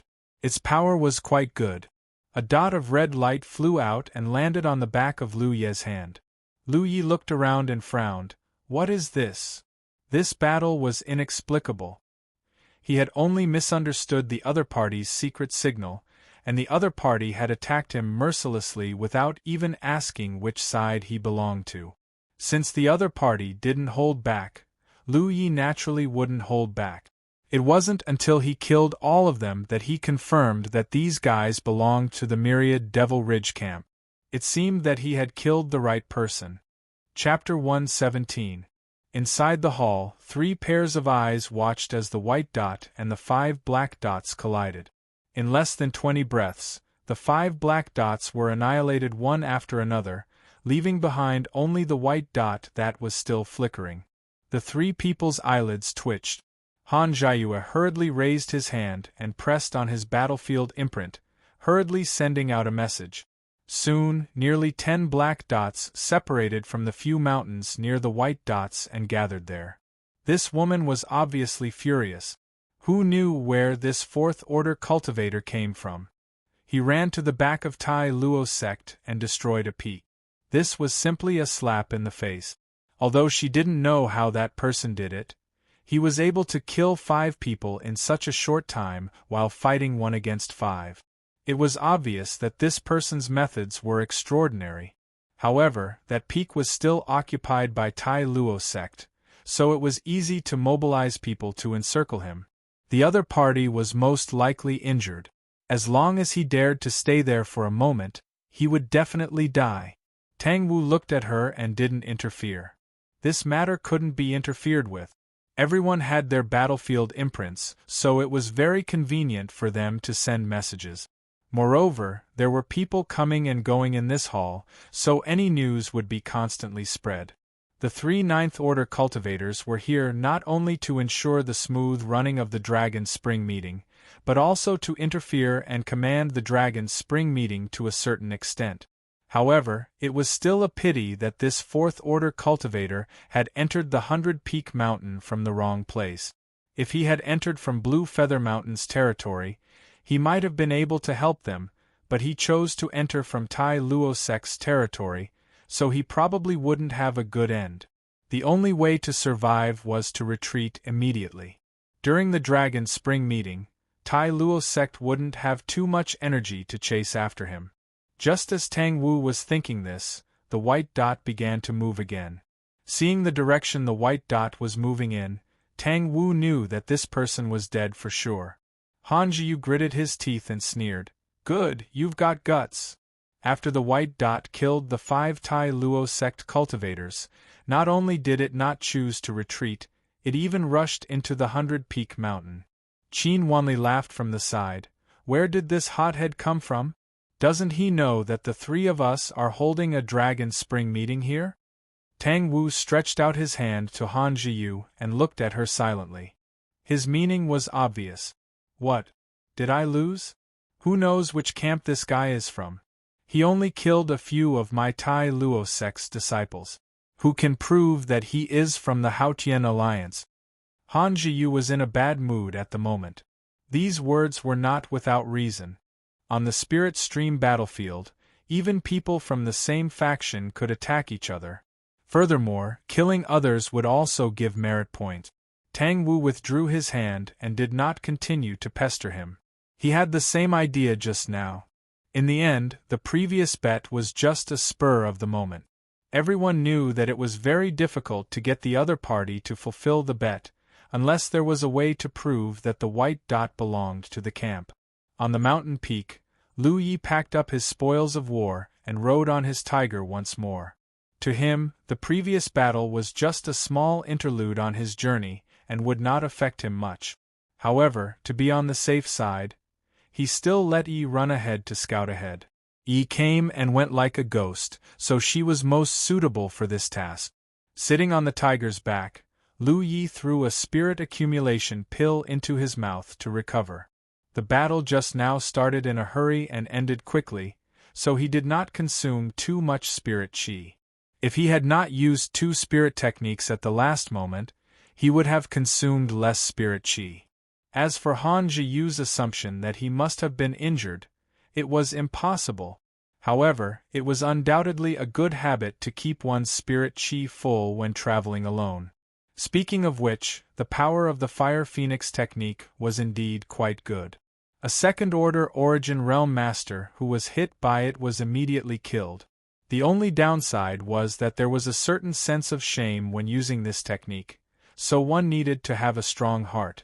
It seemed that he had to find time to study it and see if he could change the external appearance of the technique to a normal one. After a cup of tea's time, Yi returned and told Lu Yi a piece of bad news. There were a few more cultivators on the mountain peak in front of them, and they were heading straight for them. It seemed that these people were in the same group as the ones he killed before. Lu Yi was sure that the 5 cultivators who were killed did not send any message before they died because the battle ended too quickly for them to react. But even so, the other party's companions were heading towards them. What was going on? After thinking for a moment, Lu Yi decided to retreat. He didn't know the cultivation of the cultivators who were heading towards him. He only saw a few people and didn't dare to get too close, so there was no way to determine their cultivation. If the other party's cultivation was not high, Lu Yi was confident that he could deal with them, but if there were a few 5th-order cultivators or 1 or 2 6th-order cultivators among them, it would be troublesome. Of course, the possibility of this was not high. After all, this was only the periphery of the battlefield. Lu Yi just felt that the situation was not right. He had encountered some cultivators along the way, but it was the first time he had encountered them so frequently. He simply suspected that he had broken into the territory of some great force. However, the mark on the map indicated that this was the intersection of 3 forces and did not belong to any one of them. He went forward to explore again, and soon, more bad news came. There were more than a dozen people behind him, and they were coming to outflank him. Lu Yi had a bad feeling. Now he was sure that he had really broken into the territory of some great force. Otherwise, it would not have caused such a big reaction. It was too late to retreat now. Lu Yi could vaguely feel the fluctuations of spirit energy from those people, which meant that they were very close to each other. He patted Hu Po's body, changed direction, and swept out from the side. There were people in front and behind, but there couldn't be people from the side, right? In the main hall, Han Jiu glared hatefully at the white dot jumping up and down in the 100 Peaks mountain. She passed down orders, and wave after wave of black dots set off from each mountain peak to outflank the white dot. She had now received accurate information that the cultivator who had broken into this place was riding a big white tiger, so he was very fast. The Tai Luo sect cultivators chasing him could not catch up at all. However, she did not need her disciples to catch up with the enemy. Under her constant command, a tight encirclement slowly took shape. The white dots were everywhere, and there were no less than 30 black dots. No matter which side he broke through from, he would be attacked. As long as they delayed him for a moment, the others could swarm him and chop him into meat paste. Han Jiyu was furious that such a thing had happened during the Dragon's Spring Conference. If it were not for the fact that she could not fight during the Dragon's Spring Conference, she would have personally captured the guy riding the white tiger and let him taste all the torture in the world. On the tiger's back, Lu Ye's expression was extremely serious. After 2 hours of running, he found that not only did he not get rid of those unknown enemies, but the situation was getting worse. He did not go out to explore anymore because there were enemies everywhere. He did not understand how the enemy had completed this encirclement. He had been riding Hupo for half a day, charging left and right, and there was no pattern to the route they took. Even so, he was still surrounded. If he could not hide, then he could only kill his way out. Lu Yi patted the tiger's back gently with one hand, and pressed the hilt of his saber with the other. Hupa seemed to know his thoughts, and with a roar its speed suddenly increased, breaking through the encirclement. Chapter 118. After crossing a mountain pass, several figures appeared in front of him, the one leading them emitting a dense spirit qi. Impressively, he was a fifth-order cultivator. This person leapt from tree to tree, his figure moving like the wind as he rushed towards Lu Yi from 10 meters away. The long spear in his hand was like a dragon as he shouted, "Die!" Spirit qi surged from the long spear as it whistled through the air, increasing the power of the spear. The distance between the two sides quickly closed, and by the time Hupa wanted to dodge, it was already too late. Lu Yi raised his hand towards the man, spirit qi surging from his palm. In the next moment, a red light flashed as a fat bird flapped its wings and slammed into the man. A magic cultivator? The newcomer was taken aback. For a fourth-order cultivator to be able to cast spells so quickly, there was no doubt he was a Dharma cultivator. This magic technique was a bit similar to the Firebird technique, but the difference was that the Firebird Yang Kai used was a bit fatter. Since it was difficult to dodge in midair, the man thrust his spear towards the fat bird flying towards him. With a bang, spirit qi exploded and a scorching hot aura enveloped him. Fortunately, he was a fifth-order cultivator, so he hurriedly pushed his spirit qi to protect himself. When he landed, his expression was dignified. With just a moment of contact, he could feel the purity of the other party's spirit qi. It was not something a fourth-order cultivator could possess. Turning his head, he saw the young man riding the white tiger charging towards him from the flank. The young man had no intention of confronting him head-on. 2 fourth-order cultivators had joined forces to surround him, one of them wielding a machete that looked extremely heavy. He aimed it at Big Tiger's head and swung it down. The other man wielded a long sword and stabbed it towards Lu Yi, who was riding on the tiger's back. The scorching hot aura rose again as red spirit qi condensed and another fat firebird flew out, attacking the saber-wielding fourth-order cultivator. At the same time, Lu Yi pulled out his saber and slashed towards the sword-wielding enemy. With a clanging sound, the fourth-order sword master was forced back. Although their cultivations were the same, he was unable to resist Lu Ye's leaping tiger saber. On the other side, the fat firebird was cut apart by the saber-wielding fourth-order Origin Realm cultivator. Although the saber-wielding fourth-order Origin Realm cultivator hadn't been injured, it had saved Hu Po from the same fate. Taking advantage of the moment, the Origin Realm cultivator was stunned by the explosion of the firebird. Hu Po swept out with his claw, causing the man to let out a muffled groan as the sound of bones breaking rang out from his chest, and he fell to the ground. In the blink of an eye, the pincer attack of the 2 Fourth-Order Masters was broken, leaving behind a few Third-Order Masters who stared dumbfounded at Da Hu and the young man who were rushing towards them. "Dodge!" The Fifth-Order cultivator hurriedly shouted.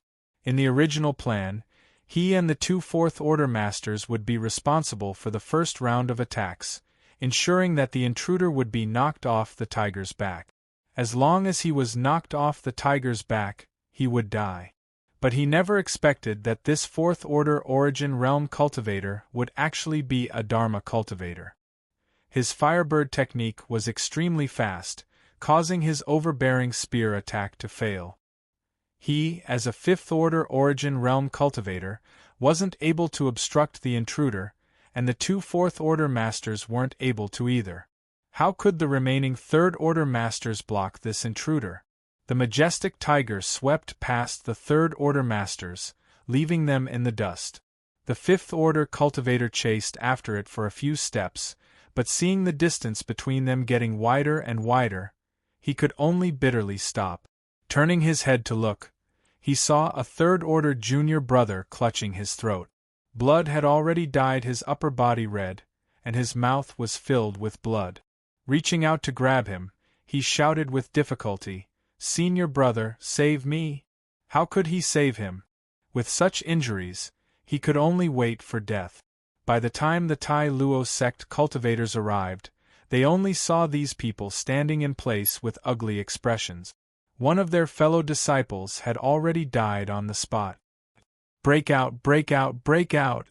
Lu Ye's expression was dignified. He felt that he was surrounded by enemies from all directions. No matter which direction he went, he couldn't escape from their encirclement. He really couldn't figure out who he had provoked. Whose territory was this? Had he fallen into a den of thieves? Fortunately, he had Hu Po. If it weren't for Hu Po's extreme speed, he would have had the capital to break out of the encirclement. However, he could feel that the further he went, the stronger the encirclement became. At first, it was rare for him to meet a Fifth-Order Master, but now, every time he met a cultivator, there would be 1 or 2 Fifth-Order Masters, making him extremely uncomfortable. Not only was he uncomfortable, Han Zhiyu, who was looking at the moon shadow plate in the hall, was also uncomfortable. She watched as the white dot rushed left and right in 100 Peak Mountain, constantly getting surrounded and breaking out of the encirclement. From time to time, 1 or 2 black dots would suddenly disappear. In less than a day, more than a dozen Tai Luo sect cultivators had died at the hands of this guy. Han Zhiyu gritted her teeth. She couldn't wait to dig the white dot out of the moon shadow plate and bite it to death. The dragon spring meat was going well, but suddenly, such a troublemaker appeared and caused Tai Luo sect to suffer losses again and again. As the person in charge of the dragon spring meat, Han Zhiyu naturally had to bear some responsibility. If that was all, it would be fine.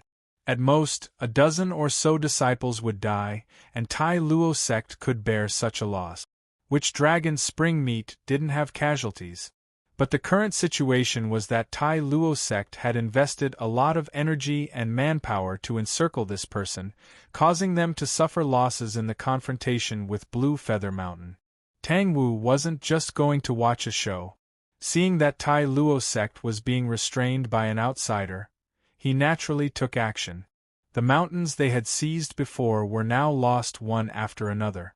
However, Tai Luo sect couldn't just leave the outsider alone.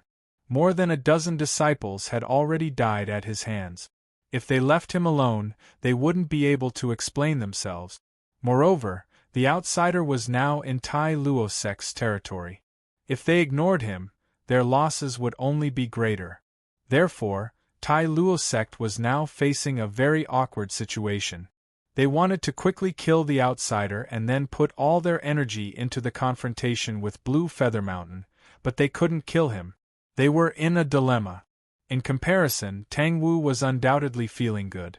Originally, Tai Luo sect was at a disadvantage, but the arrival of an uninvited guest allowed them to slowly turn the situation around. However, looking at the white dot scurrying around 100 Peak Mountain, he felt a little uncomfortable. It was good that this guy was walking in a straight line. This way, he could kill his way through Tai Luo Sec's territory and enter Blue Feather Mountain's territory. As long as he entered Blue Feather Mountain's territory, both sides could meet. Based on this guy's previous performance, if he could be recruited, he would be a great help to Blue Feather Mountain. He could only secretly pray that this uninvited guest could hold on for a little longer. Only by continuing to live could he continue to restrain Tai Luo Sec's energy. Just as he was thinking this, Tang Wu suddenly raised his eyebrows. This was because the white dot in the moon's shadow disk had changed direction again. This time, it was heading straight for Blue Feather Mountain's territory. Tang Wu immediately sent out a message. This bastard is finally enlightened. This was an opportunity. Blue Feather Mountain could try to get in touch with this guy. On the other side, Han Zhiyu clearly saw Tang Wu's action. Immediately, his eyes were as sharp as knives. He fiercely glared at Tang Wu. Activating the battlefield mark, he also sent out a message. No matter what, they couldn't let that outsider enter Blue Feather Mountain's territory. Chapter 119. In the wilderness, Lu Yi was fleeing miserably on Hu Po's back. Several talismans had exploded behind him. As his spirit power surged, the spells sealed within the talismans were unleashed, leaving him in an extremely sorry state. After fighting for an entire day, the cultivators surrounding him had learned their lesson and greeted him with talismans when they met. Although talismans were expensive, low-level cultivators could still afford them if they clenched their teeth. Generally speaking, everyone would have one or two as a life-saving trump card. Now that they were attacking without regard for their losses, Lu Yi found it troublesome. If it weren't for the fact that he frequently used defensive spirit tattoos to defend himself, he and Hu Po would have been powerless to resist. Even so, the man and the tiger were both injured. It wasn't just talismans. The cultivators from the unknown faction had also sent out demonic beasts to hunt them down. There weren't many cultivators with pet beasts because demonic beasts were difficult to tame. If they weren't handled well, they could even turn on their masters. At this moment, Lu Yi was fleeing at the front.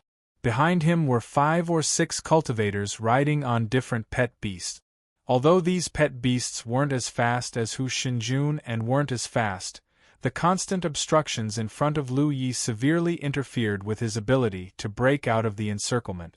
If he delayed even a little, they would catch up to him. There were several times when Lu Yi was almost completely trapped. With great difficulty, he was able to carve out an opening and continue fleeing. After a while, Lu Yi discovered a problem. He couldn't go around in circles. The more he went around, the more enemies there would be. On the other hand, if he went in a straight line, he would encounter fewer enemies.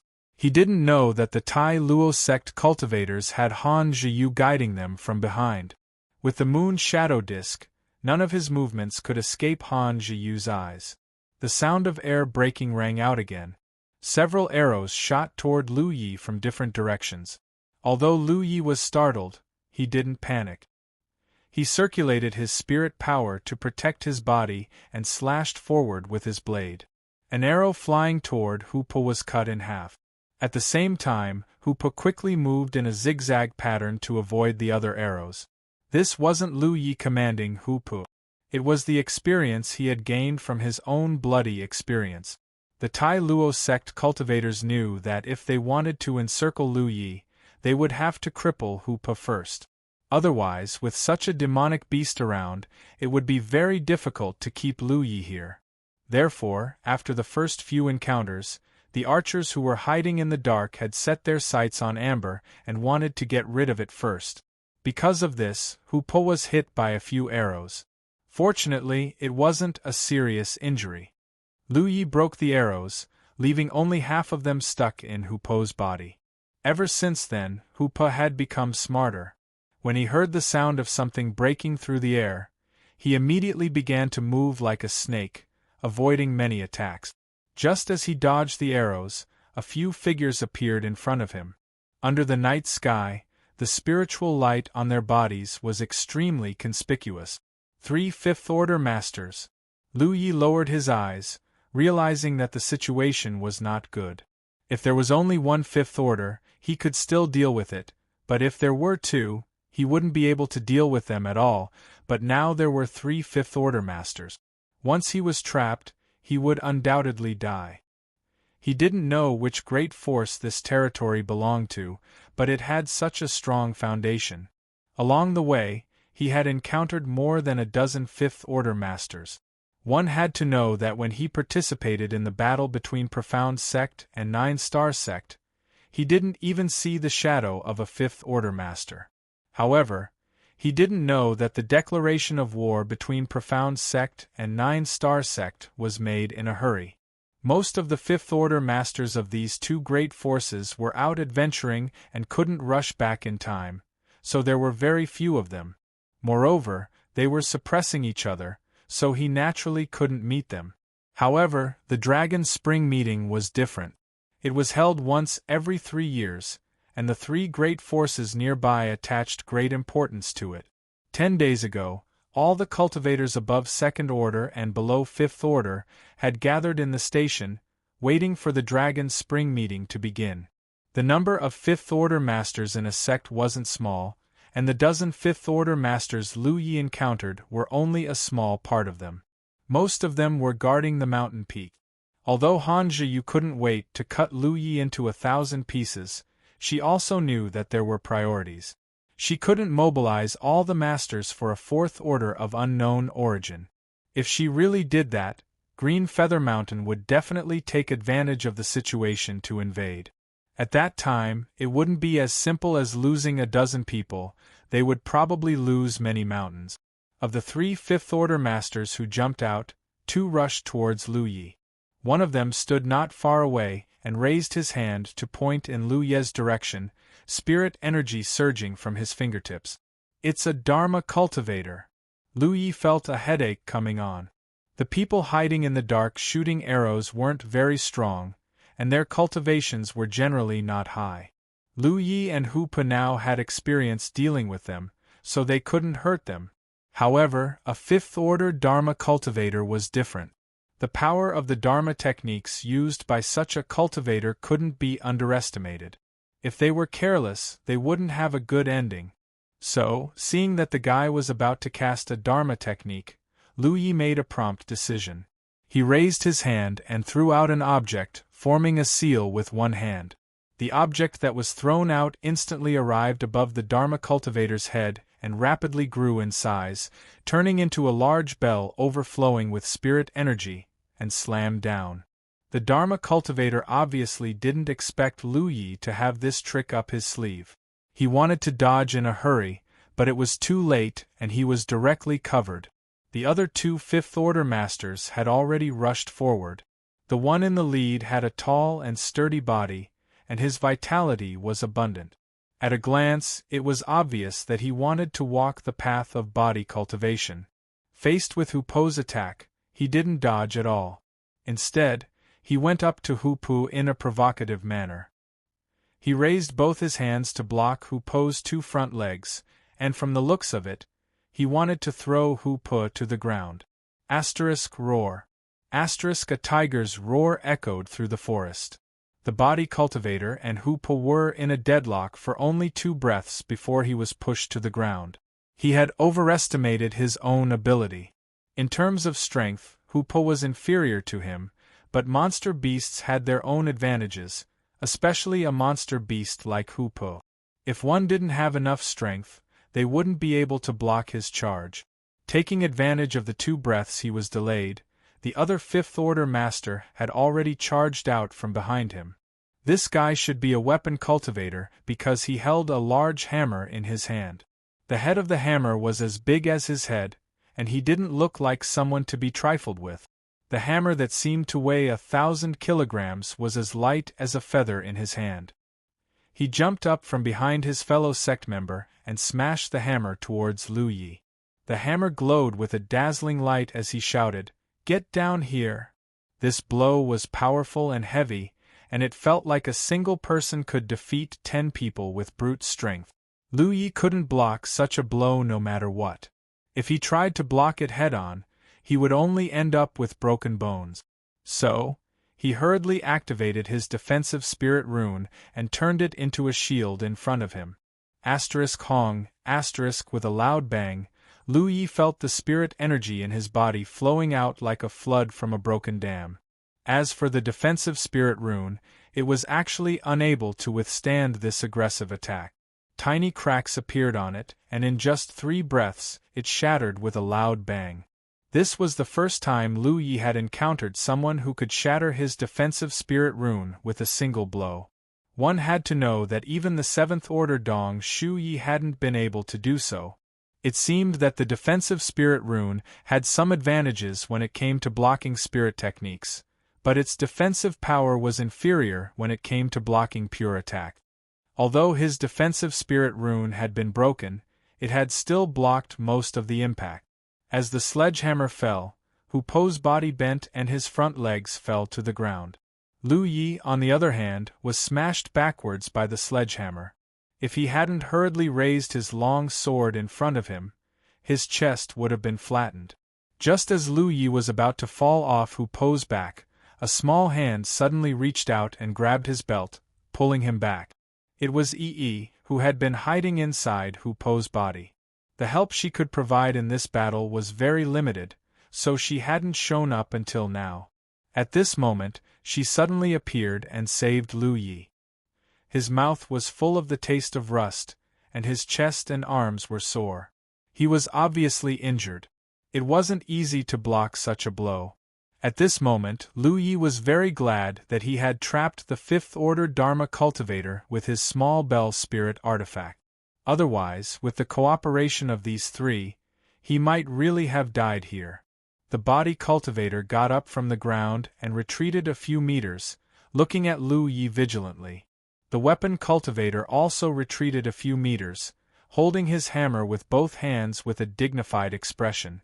If one looked carefully, they would see that his hands were trembling violently. That hammer strike just now was the result of him using his full strength. It also put a great burden on his body. In this short moment of delay, there was a rustling sound in the surrounding jungle. The cultivators were coming from all directions, and the cultivators riding monster beasts were also rapidly approaching. Lu Yi didn't have time to check his injuries. He quickly identified the weak points of their defense and immediately found a direction. Just as he was about to let Hu Pa head in that direction, he suddenly heard a long howl from afar. That howl was continuous, and along with it, there was also a strong fluctuation of spirit energy coming from that direction.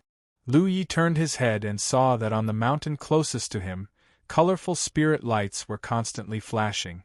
Someone was fighting over there, and it was extremely lively. Lu Yi patted Hu Po's back and pointed his long saber in that direction. Rush over there. He didn't choose the weak point of the enemy's defense, but chose the direction of the 5th Order Dharma cultivator with the big hammer. No matter who was fighting over there, one of them was definitely one of the cultivators chasing him. It turned out that they had enemies. Lu Yi suddenly felt that that direction was a good place to go. Moreover, all the previous encounters made him understand one thing. Escaping like this wasn't a solution. The other party seemed to have the ability to track his whereabouts, and there was an extremely clever person commanding them, so it was easy for them to encircle him again and again. Seeing Lu Yi rush in that direction, the 5th Order body cultivator hurriedly shouted, "Don't let him escape." The weapon cultivator with the sledgehammer puffed out his chest and stood in front of Hu Po. The veins on his arms bulged as he raised the sledgehammer up high. The veins on his arms burst open and blood instantly dyed his clothes red. "Come and die!" he shouted as he rushed towards Lu Yi. Red spirit energy surged as Lu Yi raised his hand and shot a spirit technique at the weapon cultivator. Chapter 120. The corner of the weapon cultivator's eyes twitched violently as he cursed in his heart. He had forgotten that Lu Yi could use spirit techniques, but he still didn't dodge. Instead, he pushed his spirit chi to the limit and swung his hammer to meet the incoming spirit technique. Hong. The weapon cultivator's body flew out. His chest was badly mutilated, and there was a burnt smell. Lu Yi had already jumped over him on Hupu. Not only that, he bent down and slashed with his saber. The moment the sharpness spirit inscriptions appeared on his saber, it flashed with light. The sound of a sharp weapon cutting into flesh rang out, and blood gushed out. Lu Yi didn't even have time to check the result of his battle before he was taken away by Hupu. Chase after them! Someone shouted from behind. Arrows tore through the air one after another, shooting into the night sky. Feeling the anxious reaction of this group, Lu Yi immediately understood that he had made the right choice. If he had really rushed towards the weak point just now, he would have been able to escape the danger for a while, but he would still be pursued.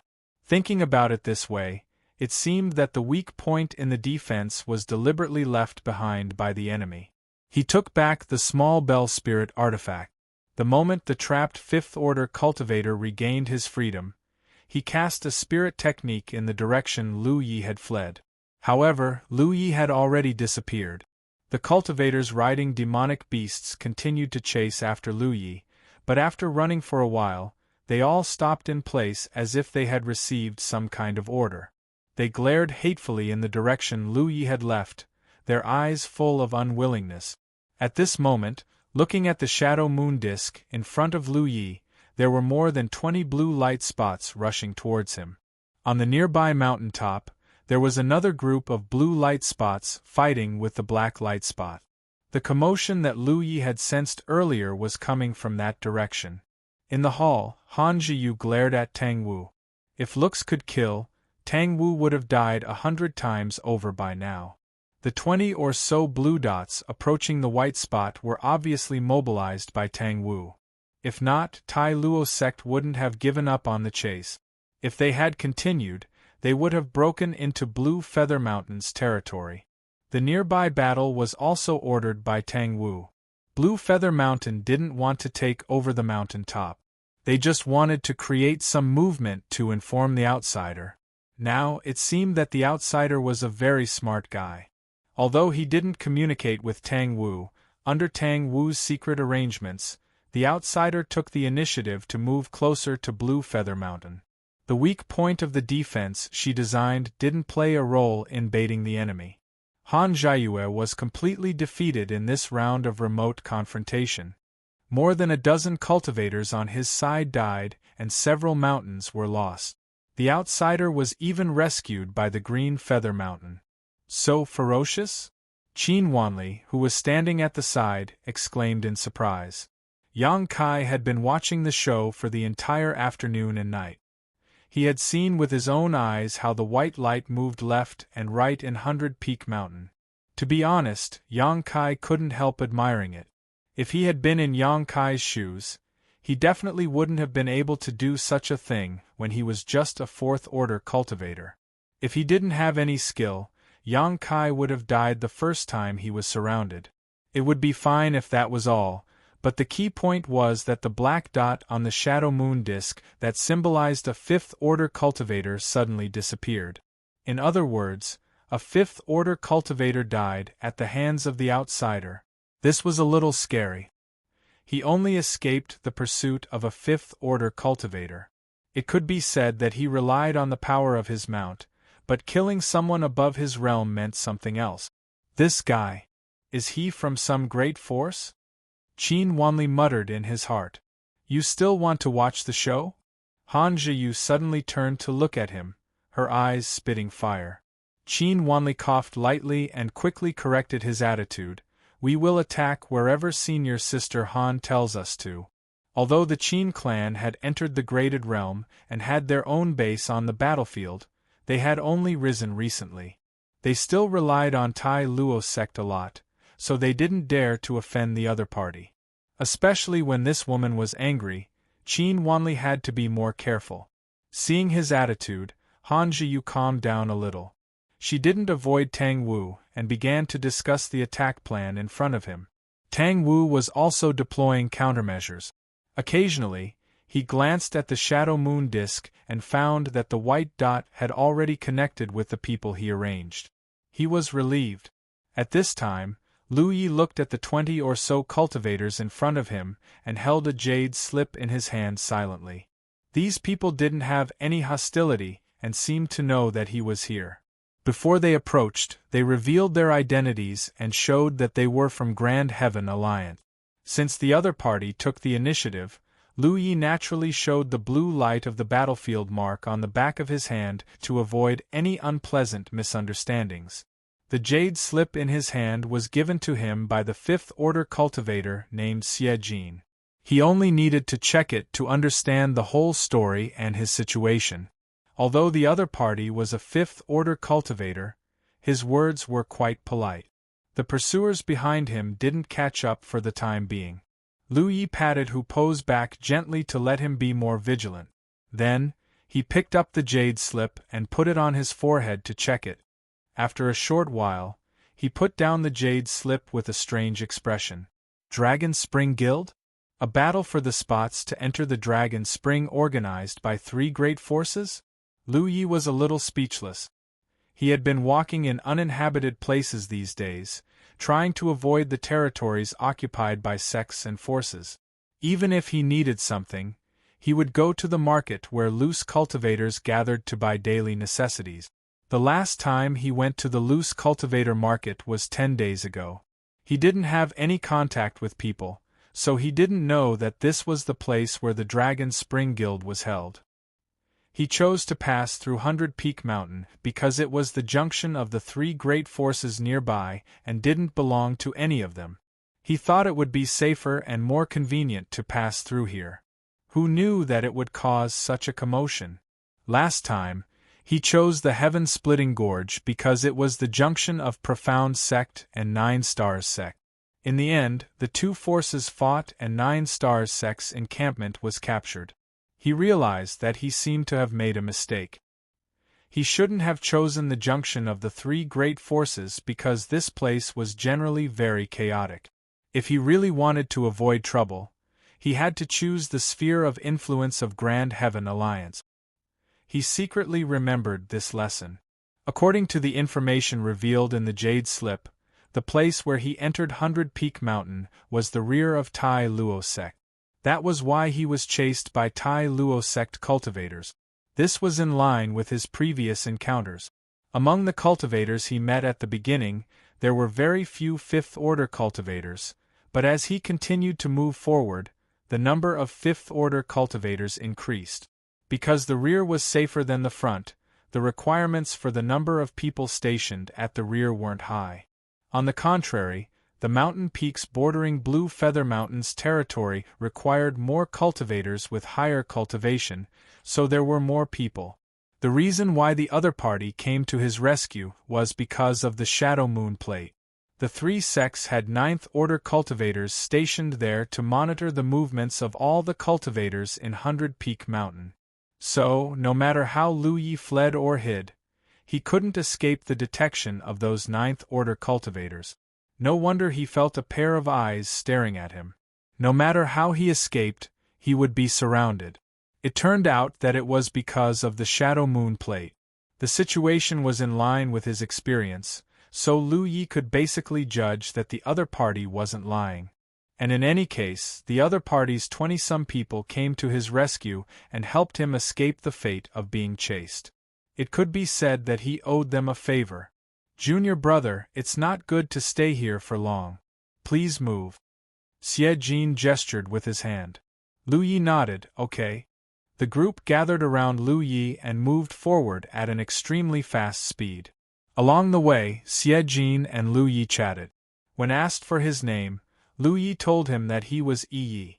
Fortunately, this guy was tactful and didn't inquire about Lu Ye's origin.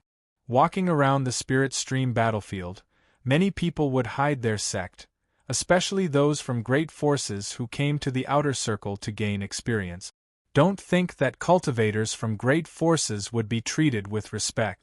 In fact, they were mostly targeted by hostile forces. Tang Wu sent a message to Xie Jin, informing him that Lu Yi was most likely a disciple of a great sect.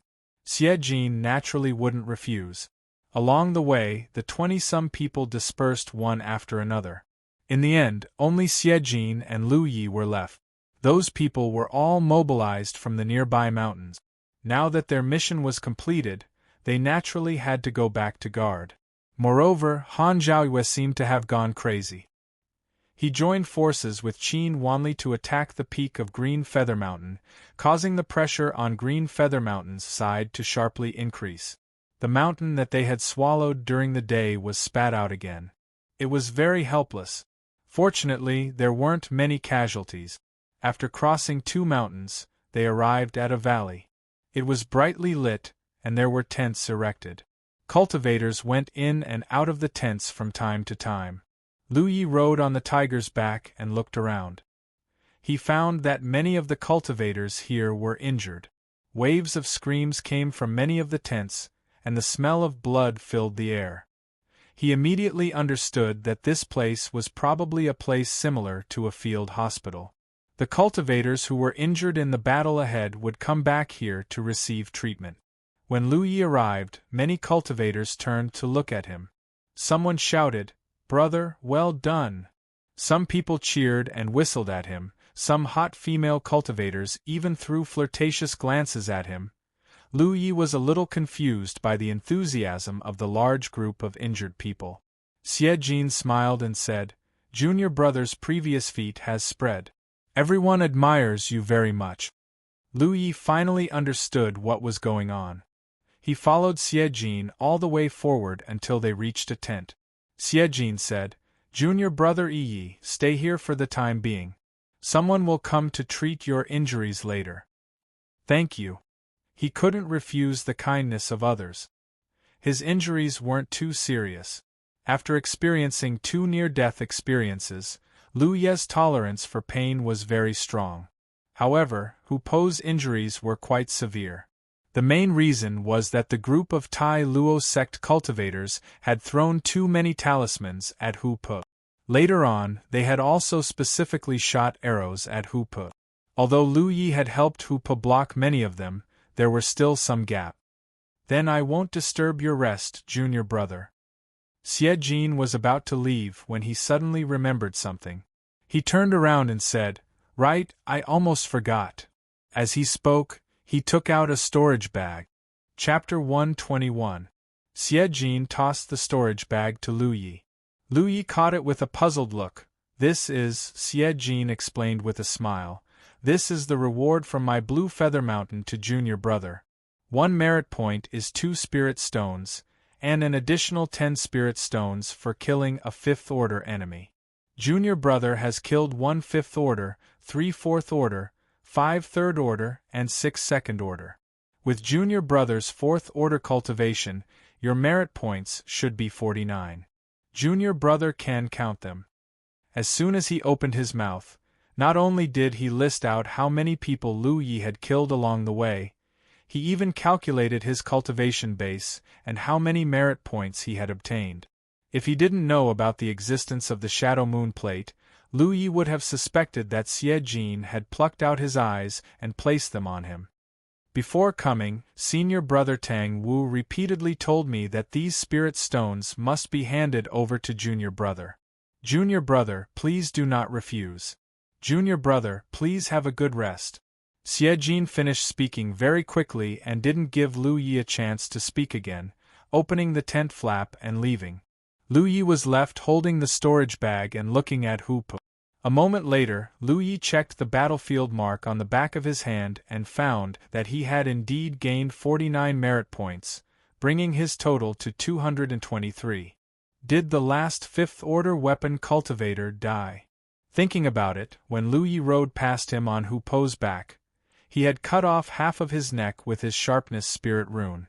At that time, Lu Yi was in a hurry to escape and didn't check the results, but judging from the number of merit points he gained, the 5th order weapon cultivator was indeed dead. Lu Yi threw the storage bag on a nearby table and sat down, taking out some water from his own storage bag and drinking it in big gulps. After a day and night of fighting, he was really tired. Hu Po was now like a dog, sticking out his tongue, so Lu Yi fed him some water. Yi came out and walked to the side, opening the storage bag and counting it. She found that there were a total of 108 spirit stones inside. Her eyes began to shine. She had never seen so many spirit stones before. She was actually quite greedy, but not as greedy as Hua Ci. The main reason was that she and Hupa didn't have a way to make money before, so they could only barely survive by robbing low-level cultivators. It wasn't until they left Blue Cloud Mountain with Lu Yi that situation began to improve. Lu Yi. Yi was a little excited and didn't want to let go of the storage bag. What do they mean by this? Bribe us. Why? Yi asked innocently. Lu Yi briefly explained to her about the Dragon Spring Society. As the party that is fighting 1 against 2, Green Feather Mountain can recruit some helpers. Most of them are rogue cultivators. As long as they don't ask for help from those who are on good terms with them, it doesn't count as a violation of the contract. Since we killed so many Tai Luo sect cultivators today, Green Feather Mountain naturally wants to recruit them. This information was recorded in the jade slip that Xie Jin had given him. When Lu Yi saw this, he had a faint guess in his heart. It wasn't until Xie Jin gave him so many spirit stones that he confirmed his guess.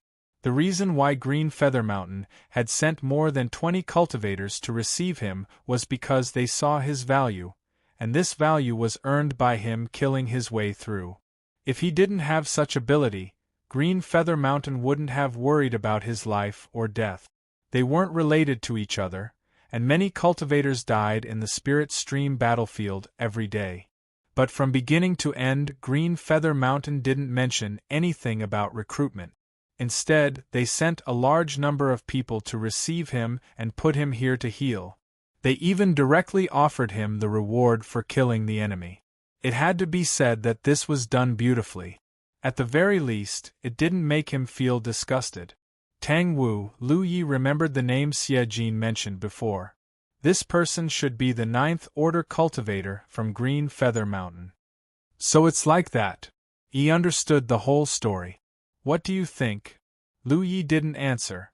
Instead, he asked, what do you think? She looked down at the storage bag in her hand and slowly put it down. If it's too dangerous, I don't want it. It's too chaotic with 3 forces fighting here. Lu Yi smiled. Actually, it's not that dangerous. The cultivators participating in the Dragon Spring Society are limited to the 2nd Order to the 5th Order.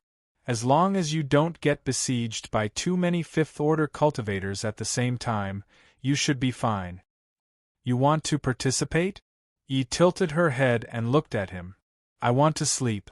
Yi chuckled and suddenly looked outside the tent. Someone's coming. After saying that, she went into Hu Po's body.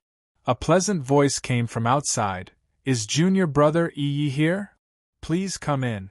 The curtain was lifted and a young girl walked in. She looked about the same age as Yi, but she was much bigger than Yi in some places. She didn't dare to say that she was like a mountain range from the side, but at least she was bulging. She had a handkerchief on her head and was wearing something similar to an apron. There were many splashes of blood on the apron. Is this a medical cultivator from Green Feather Mountain? Lu Yi thought of Hua Ci when he saw her. Hua Ci was dressed like this when she saved people in the market. The young girl didn't treat him as an outsider. Perhaps she had received orders from above, but after seeing Lu Yi, she smiled and said, I'm from Green Feather Mountain. My name is Mu Ling. Lu Yi got up and bowed. Greetings, senior sister. Mu Ling smiled and said, I'm here to check junior brother's injuries.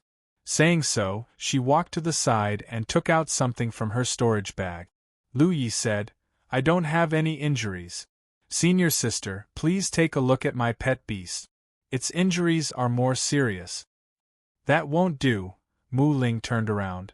Senior brother Tang Wu ordered me to treat junior brother well. With others being so enthusiastic, Lu Yi really couldn't refuse, so he could only follow their instructions. Fortunately, he really didn't have any injuries, and the external injuries he had suffered weren't serious, so he would be fine after some simple treatment. Only the final blow from the fifth-order weapon cultivator had caused him some internal injuries. However, that was only after the impact was blocked by the defensive spirit rune. After being treated by Mu Ling, he immediately felt much better. After carefully treating Lu Ye's injuries, Mu Ling began to treat Hu Po's injuries. The arrowheads inserted into Hu Po's body were pulled out one by one and then applied some herbs. After busying herself for more than half an hour, Mu Ling said goodbye and left. Before leaving, she left behind 2 healing pills, one for Lu Yi and one for Hu Po. Lu Yi didn't refuse, and after she left, he shared it with Hu Po. He popped out and stared at Lu Yi angrily. "What's wrong?" Lu Yi was puzzled by her stare. He didn't speak.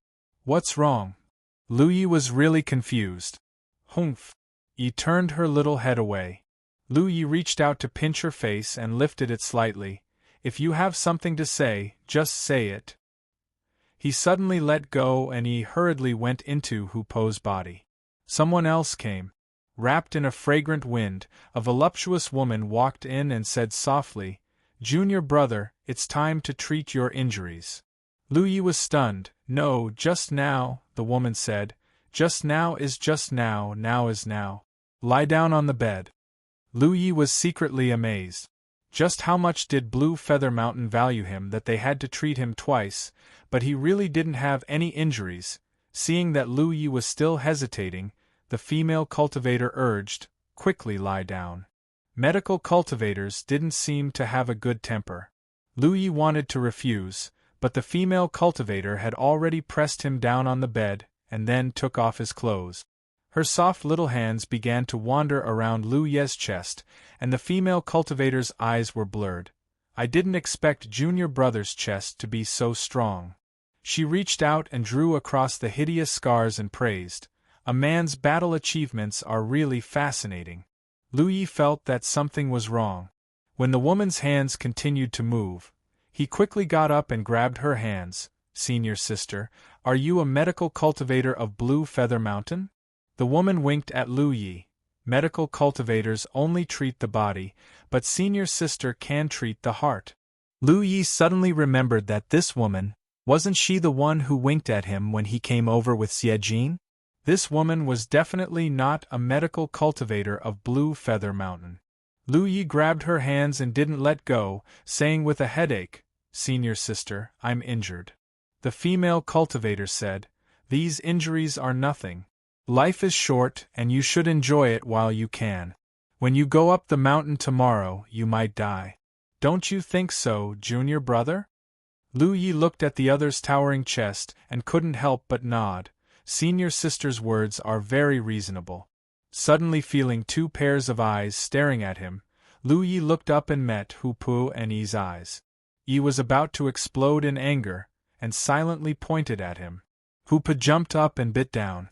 The ground shook, and the female cultivator ran out of the tent cursing, one hand still rubbing her back. If it wasn't for Hu Po's mercy, that bite would have crippled her. The tent, which was originally tidy, was a mess, and the bed had collapsed. Lu Yi helplessly sat on the ground. Yi's cheeks were puffed up, and she glared at him, gritting her teeth. "What she said is very reasonable, right?" "Indeed, it is very reasonable." "What's reasonable about what she said?" "What she said is very reasonable." Lu Yi reached out his hand and gestured at his chest. Yi was fuming. She lowered her head and looked at her chest. Finally, with a loud cry, she plunged into Hu Po's body. Lu Yi and Hu Po looked at each other, and finally decided to go get something to eat first. They had barely eaten for a day and night, so they were really a bit hungry, especially for 2 big eaters like them. He walked out of the tent and found a bonfire. He took out some beast meat from his storage bag and barbecued it. He hadn't even started eating when injured cultivators came one after another. Some came to give him meat, while others came to give him wine. They were very enthusiastic. Since coming to this world, Lu Yi had never encountered so many enthusiastic cultivators. Fortunately, those cultivators only put down their things, and casually exchanged a few words before leaving. Lu Yi responded to them one by one, and it was quite appropriate. As expected of a disciple from a large sect, his bearing was really extraordinary, those cultivators thought to themselves. Chapter 122. The next day, in the valley, Lu Yi walked around with the medical cultivator named Mu Ling accompanying him. He was too bored from healing in the tent, so he came out for a walk and happened to meet Mu Ling. She offered to accompany him, so Lu Yi did not refuse. Along the way, they met many cultivators who greeted them warmly. It was natural for Mu Ling to be so popular. After all, she was a medical cultivator and had a good appearance, so it was easy for people to have a good impression of her. As for Lu Yi, now all the cultivators in the Blue Feather Mountain camp knew that there was a fourth-order cultivator named Yi who single-handedly killed his way from the back of Tai Luo sect to Blue Feather Mountain's territory. It could be said that this feat made him famous overnight. The cultivators here were not just the cultivators of Green Feather Mountain. Nearly half of them were loose cultivators who had been recruited. These loose cultivators were treated very well. Every day they had good wine and good food. If they were injured, they would be treated by medical cultivators. Every day, Green Feather Mountain would calculate their merits and give out the promised spirit stones as rewards. One merit was worth 2 spirit stones, and the spoils of war belonged to the rogue cultivator. Those with outstanding merits were even eligible to follow the Blue Feather Mountain disciples to the Dragon Spring after the Dragon Spring meeting. All these benefits could be seen and felt. Blue Feather Mountain had maintained a reputation in this regard for 15 years, so they could recruit many rogue cultivators to help before every Dragon Spring meeting. For those rogue cultivators, this was definitely a rare opportunity. As long as they could survive the Dragon Spring meeting, they could get a lot of cultivation resources. Life as a rogue cultivator was hard, and there weren't many ways to obtain resources. Many ambitious rogue cultivators were naturally willing to take a gamble. Participating in the Dragon Spring meeting was indeed risky, but in the Spirit Stream battlefield, where was there no risk? Although Lu Yi felt that Xie Jin would not lie to him, hearing about it was one thing, seeing it with his own eyes was another. Now it seemed that the information recorded in the jade slip Xie Jin gave him was true. The Dragon Spring meeting is not only related to the future of the disciples of the three forces, but it is also a game between the three forces. Therefore, no one dares to let down their guard and go all out every time. I know that junior brother Yi has an extraordinary background and probably doesn't care about those rewards. However, since we are both in the Haotian Alliance, if junior brother Yi is willing, please help Green Feather Mountain. Green Feather Mountain will be very grateful. Mu Ling naturally didn't meet Lu Yi by chance. Since Lu Yi was taken away by Qingyu Mountain the day before yesterday, Han Zhaoyue seemed to have gone crazy. He joined forces with the Qin family to put pressure on Qingyu Mountain without caring about the losses. Qingyu Mountain had no choice but to avoid the sharp edge and give up many mountains. Now they occupied less than 30 mountains. This made Tang Wu feel pressured. Originally, Tang Wu did not intend to persuade Lu Yi. Although he wanted to recruit him, if he did not persuade him properly, it would make him unhappy. So Tang Wu planned to let nature take its course. But now, the disciples of Blue Feather Mountain were agitated, and many of them were clamoring to fight with the two families. In such a situation, if they really fought, the two families would suffer, and Blue Feather Mountain would suffer heavy casualties. This was a result that Tang Wu could not accept. So he thought of Lu Yi. Mu Ling had been treating Lu Yi and Hu Po for the past 2 days. She was a medical cultivator and a woman, so it was best for her to persuade him. Even if Lu Yi did not have the intention to participate in the Dragon Spring meeting, he would not be disliked. Lu Yi was used to being mistaken for someone with an extraordinary background. He stopped in his tracks and pondered for a moment before saying, "Your sect has done me a favor, so I naturally have to repay it. I will participate in the Dragon Spring meeting." He did not intend to refuse the recruitment of Qingyu Mountain. Previously, more than 20 cultivators from Qingyu Mountain came to pick him up, which really saved him a lot of trouble. and now that he thought about it, Qingyu Mountain must have deliberately arranged a battle at that time, using the continuous roar to attract his attention and guide him in the direction of his escape. They were kind to him, and their intention to recruit him was very obvious. Lu Yi would naturally return the favor. What's more, participating in the Dragon's Spring meeting was not that dangerous for him, and he could even take the opportunity to earn some cultivation resources. Although he still had many spirit pills on hand, and he could even cultivate all the way to the 5th order, he and Hupa had consumed a lot. There would be a time when they would run out of magnetic ores. He had to plan ahead and find a way to collect future cultivation resources. The Dragon's Spring meeting was an opportunity. Killing the 2 Myriad Demon Ridge cultivators would not only give him some spoils of war, but he could also convert every merit point into spirit stones as a reward. Even if he killed a 2nd order cultivator, he would get 4 spirit stones, which would be enough for E to find herbs for several days. If he killed a 5th order cultivator, he would get an additional 10 spirit stones in addition to the merit point reward. That would be 30 spirit stones at once. How could Lu Yi refuse? He did not express his opinion before, mainly because he was recuperating and wanted to see with his own eyes if the treatment of rogue cultivators here was really as recorded in the Jade Slip. Now that he had confirmed it, and the other party had made it clear, Lu Yi could only agree. After getting a positive answer, Mu Ling was obviously pleasantly surprised. "Junior brother, are you serious?" She had prepared a lot of excuses to persuade him, but she did not expect that they would be useless. Lu Yi nodded. Mu Ling looked at him happily. "Then I will contact senior brother Tang Wu and tell him the good news. But I have a request," Lu Yi spoke again. "Speak." "Senior sister just said that the Dragon Spring meeting would last for a month? How many days have passed now?" Lu Yi asked. 7 days. "That's too long. I have other things to do. My request is that I can withdraw from the Dragon Spring meeting at any time." Lu Yi did not intend to tie himself to Blue Feather Mountain. Everything could go wrong.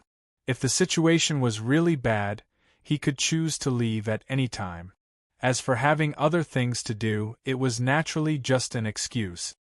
"No problem," Mu Ling promised. Then, she started to fiddle with her battlefield imprint. In the main hall of the central peak, Tang Wu received the message. He raised his eyebrows and breathed a sigh of relief. With such a fierce general under his command, he did not dare to say that he could completely change the situation of Blue Feather Mountain, but at least he could stabilize it. As for the Lost Peaks, he could slowly take them back. At the moment, Han Zhaoyue was a little crazy, and the morale of the 2 opposing forces was high. It was not good to continue fighting. It would not be too late to fight back after a few days of waiting for their enthusiasm to die down. "What are you looking at? I'll dig out your eyeballs." Han Zhaoyue turned his head and shouted angrily at Tang Wu. Tang Wu said indifferently, "When will you give me the 200 merit points?" Han Zhaoyue snorted. "Who can prove which camp he belongs to? Anyway, I didn't see it with my own eyes, so it doesn't count." She was a little shameless. Lu Yi, that white dot, had already entered the territory of Blue Feather Mountain and stayed there for 2 days. There was no doubt that he belonged to the camp. But at night, Han Zhaoyue saw the white dot suddenly turn blue, and his face became ugly. "Are you still going to act shamelessly?" Tang Wu asked. Han Zhaoyue turned his head. "Anyway, I didn't see it with my own eyes. You can say whatever you want." 200 merit points was not a small number for 9th order cultivators like them. How could Han Zhaoyue compromise so easily? She was a woman and they were enemies. So what if she pestered them endlessly? The fact that Heaven's Secret didn't punish her meant that she took advantage of the right loophole. Tang Wu only snorted and stopped pestering her. Han Zhaoyue, however, did not give up.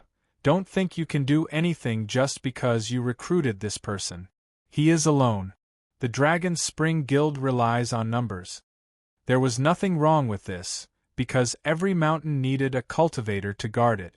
If there were few people, the strength would be too scattered, and it would be easy to be defeated one by one. This was also the reason why the Qin clan only occupied 25 mountains in the beginning. They did not have many people. Then let's wait and see, Tang Wu said indifferently, too lazy to argue with him. In the tent in the valley, Xie Jin rushed back to meet with Lu Yi and signed a contract. The contract stated that during the Dragon Spring Guild, Lu Yi would listen to the recruitment of Blue Feather Mountain and could withdraw at any time. As for the other rewards and punishments, they were all listed in detail. This was good, and Lu Yi was also satisfied. Junior brother Yi, do you want to defend or attack? Xie Jin put away the contract and asked. Tell me the details. Xie Jin explained. If you want to attack, you can arrange to be in the assault team or the hunting team. You will cooperate with other teams to occupy the mountain. You will also confront the cultivators of those two houses. It will be a difficult and dangerous job. If you want to defend, you can arrange to guard one of the mountain peaks. It will be more leisurely. If it is too dangerous, you can retreat. It was similar to what he had thought. Lu Yi said, attack. What was the point of just standing guard? It was still uncertain whether the other party would attack. Only by taking the initiative to attack would he be able to kill more enemies and earn more spirit stones. Wasn't the reason why he agreed to participate in the Dragon Spring meeting to earn more cultivation resources in the future? I knew junior brother would choose this. Xie Jin smiled. Coincidentally, my team is missing one person. Junior brother, come with me. Rest tonight and come find me tomorrow. As he said this, he raised his hand and wiped his battlefield mark. A dot of blue light flew towards Lu Yi. Lu Yi raised his hand and it fell into his mark. His second friend was born. As for his first friend, he had already deleted it. After handing over some matters, Xie Jin left. He emerged from Hu Po's body. Lu Yi, are we going to participate in the Dragon Spring Guild? You don't want to participate?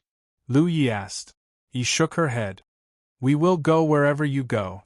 The day before yesterday, she had thrown a tantrum with Lu Yi. However, she calmed down the next day.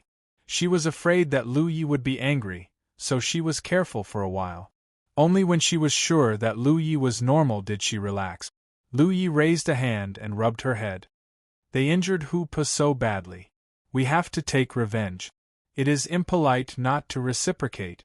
Yi nodded. You have a point. I don't have a point. In any case, let's beat them up. Yi was unwilling to discuss this with Lu Yi. This was a very sad topic. Chapter 123. During the Dragon Spring Conclave, most of the confrontations between the cultivators of the three great forces were small skirmishes in the form of small teams. In the past, they had also tried large-scale battles. That was to set up an area, and all the cultivators from each side would be thrown into that area, resulting in a fierce battle. But after two such attempts, the parties were no longer willing to continue. Because in such a battle, each side would suffer huge losses, and the cost would not be proportional to the benefits. Small skirmishes in the form of small teams were different.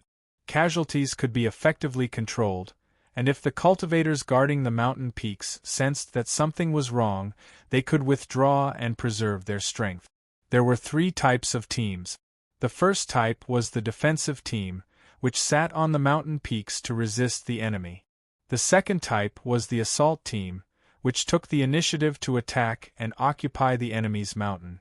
The third type was the hunting team, which wandered around and went wherever there was a good opportunity. If the opportunity was right, they would also cooperate with the assault team to launch an attack. Lu Yi was in the hunting team. There were only 5 people in the team, but all of them had good cultivation. Except for Xie Jin, who was in the 5th order, the other 3 were all in the 4th order. Because the hunting team was the easiest to fight with the enemy, the requirements for cultivation were relatively high. Not only that, all 5 of them had mounts, which made them very mobile. Before dawn, Lu Yi met up with Xie Jin and the others and got to know each other. There were 4 men and 1 woman in the team. What made Lu Ye's head hurt was that the woman who attacked him last night was also there. After seeing Lu Yi, her eyes lit up and she threw flirtatious glances at him from time to time. The woman was called Xiao Qiao, a recruited rogue cultivator. She was bold and unrestrained and dressed very boldly. The other two were called Song Xie and Tao Tiangang. Tao Tiangang was a disciple of Green Feather Mountain, and Song Xie was also a recruited rogue cultivator. Originally, there was a fourth-order cultivator from Green Feather Mountain in this team, but he was killed a few days ago, so Lu Yi filled the gap. Their mounts were all different.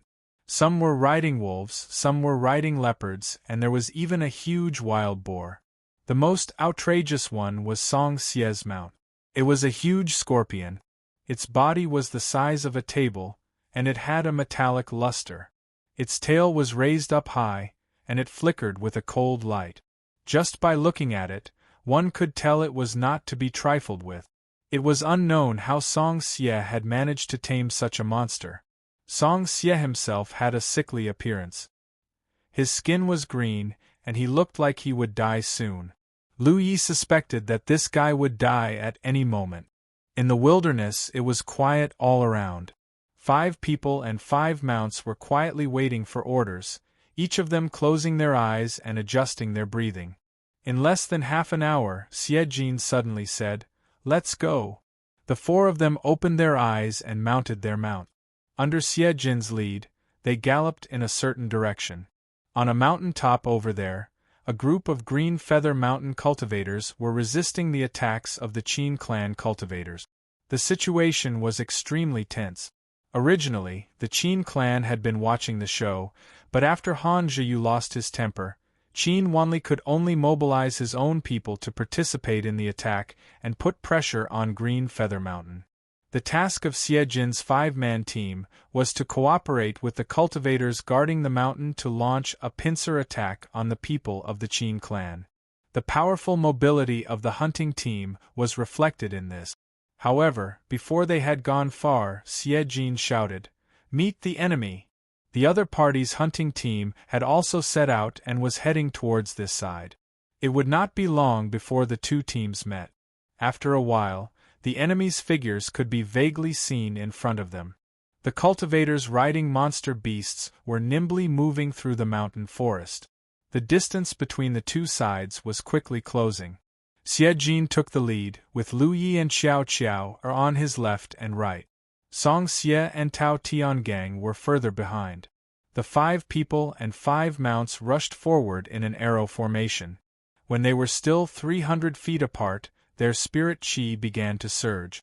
It was unknown whether it was a tacit agreement or something else, but Xie Jin and the leading 5th-order cultivator each took out a golden wheel talisman.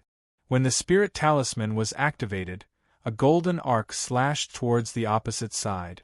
The sharp slashes caused the trees to fall down one by one. Slash marks were plowed on the ground as the cultivators of the two sides dodged the attack. When the power of the spirit talisman was exhausted, the cultivators of the two sides were already facing each other head-on. 2 long whips swept out from their respective teams.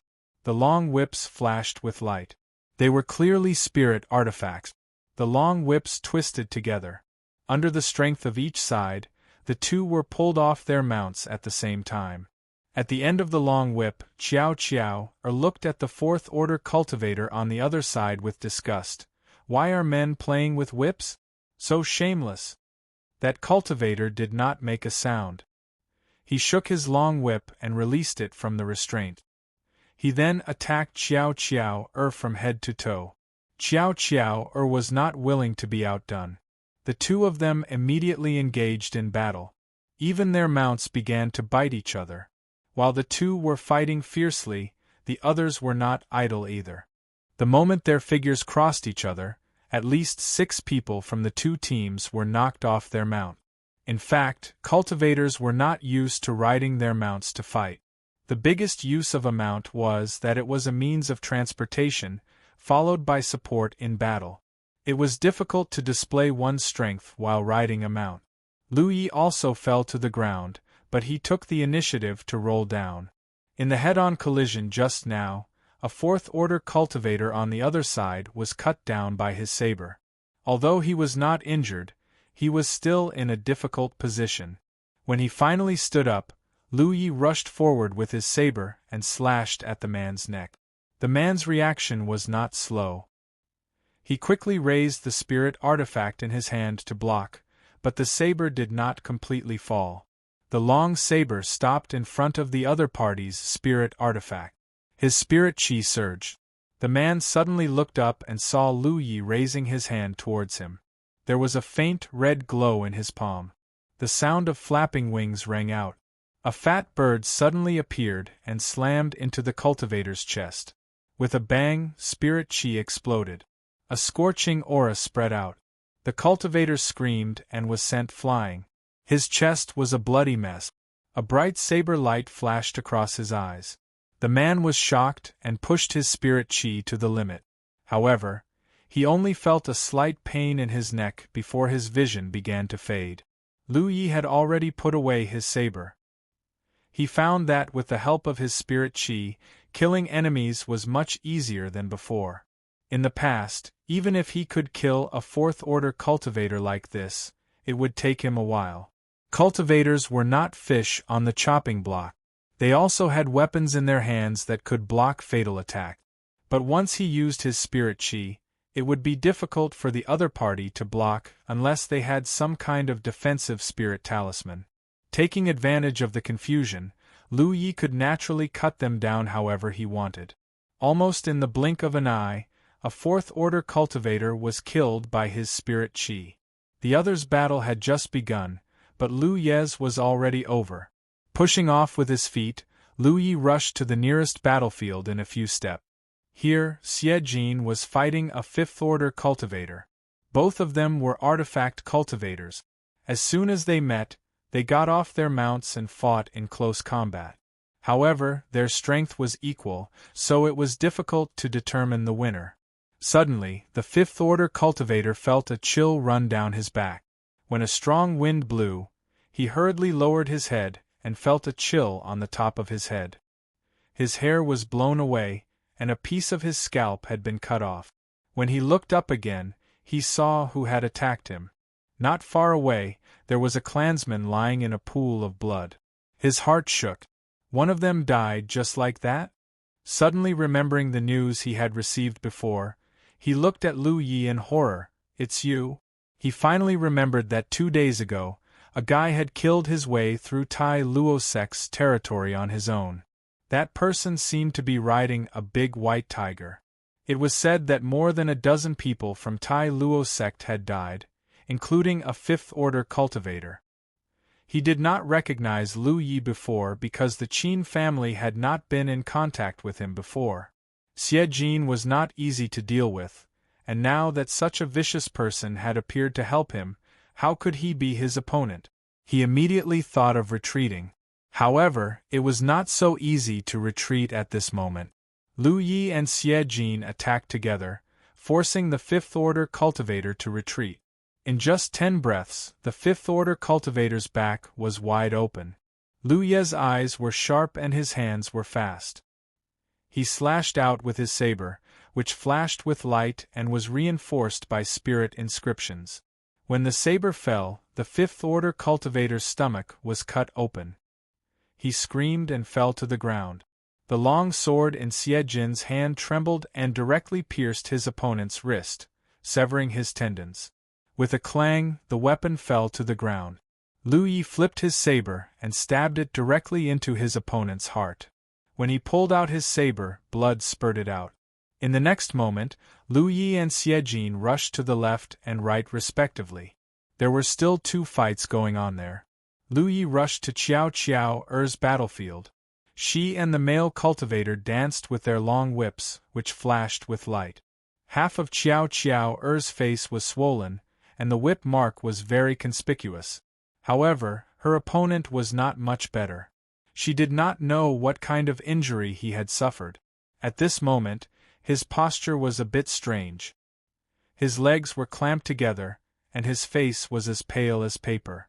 Seeing that they had lost 2 people, and the strongest fifth-order cultivator was dead, the male cultivator knew that he did not have much time left. He took Xiao Er's whip head-on, and his skin was torn open. He took out a spirit talisman from his storage bag and threw it at her. The spirit talisman exploded, turning into 3 slashes that arrived in front of Xiao Er in an instant. Xiao Er wanted to dodge, but she could not. She hurriedly retreated and wanted to take out a golden body talisman from her storage bag. At this moment, a figure suddenly rushed in front of her. A light flashed, and a shield-like object blocked in front of her. Do. The 3 slashes fell, but they did not shake the shield at all. With the crisis resolved, Xiao Er blinked and looked at the figure in front of her. She pursed her lips and smiled, but the injuries on her face made her smile look a little terrifying. A rumbling sound rang out as a wild boar rushed over. The male cultivator with the whip had just been hit by Xiao Er's whip, and his bones were broken. There was no way he could dodge. With a bang, the wild boar knocked the male cultivator into the air. The fangs at the corner of its mouth scraped off a piece of flesh. When he landed, the fourth-order cultivator could only gasp for breath. Xiao Er lashed out with her whip, and the angry whip directly exploded the man's head. It was like cracking a watermelon. On the other side, Song Xie coughed lightly. Beside him, there was a person stuck in the tail of the giant scorpion. The person was raised high, and that person was not dead yet. He was still struggling violently, blood and internal organs spilling out. The scene was bloody. Chapter 124. Lu Ye's squad consisted of 5 people, and the Qin clan's squad also consisted of 5 people. Not only were they the same number of people, but their cultivations were also the same. It wasn't that both sides didn't want to deploy better teams, but rather that they simply didn't have enough manpower. The entire 100-peak mountain was extremely large, and each clan had several hunting squads like Lu Ye's, each responsible for their own region. In less than half a cup of tea's time, 4 of the 5 people in the squad had died, leaving only the last 4th-order cultivator who was forced to flee. This 4th-order cultivator being able to escape wasn't because he was stronger, but rather because his luck was better. In the initial collision, he hadn't been knocked off his mount, and when he wanted to help, he saw Lu Yi killing his fellow tribesmen. At that time, he had a bad feeling, and after Lu Yi and Xie Jin joined forces to kill the 5th-order cultivator, he didn't hesitate to flee. Tao Tiangang chased after him, but it was probably useless. Lu Ye's opponent had a mount, so if he wanted to run, it would be difficult to catch up. Amidst the bloody ground, Xie Jin and the others looked at each other, all of them filled with disbelief. We won just like that? Isn't that a bit too easy? Previously, they had fought with the enemy's hunting teams many times, but every time they fought, the sky was dark and the ground was dark. The situation was tense, and when both sides had similar numbers and cultivation levels, it was actually very difficult to determine the winner. But this time, not only had they won, but they had also killed 4 of their enemies. On their side, except for Xiao Er, who had suffered some injuries, everyone else was almost unscathed. The gap between before and after was huge.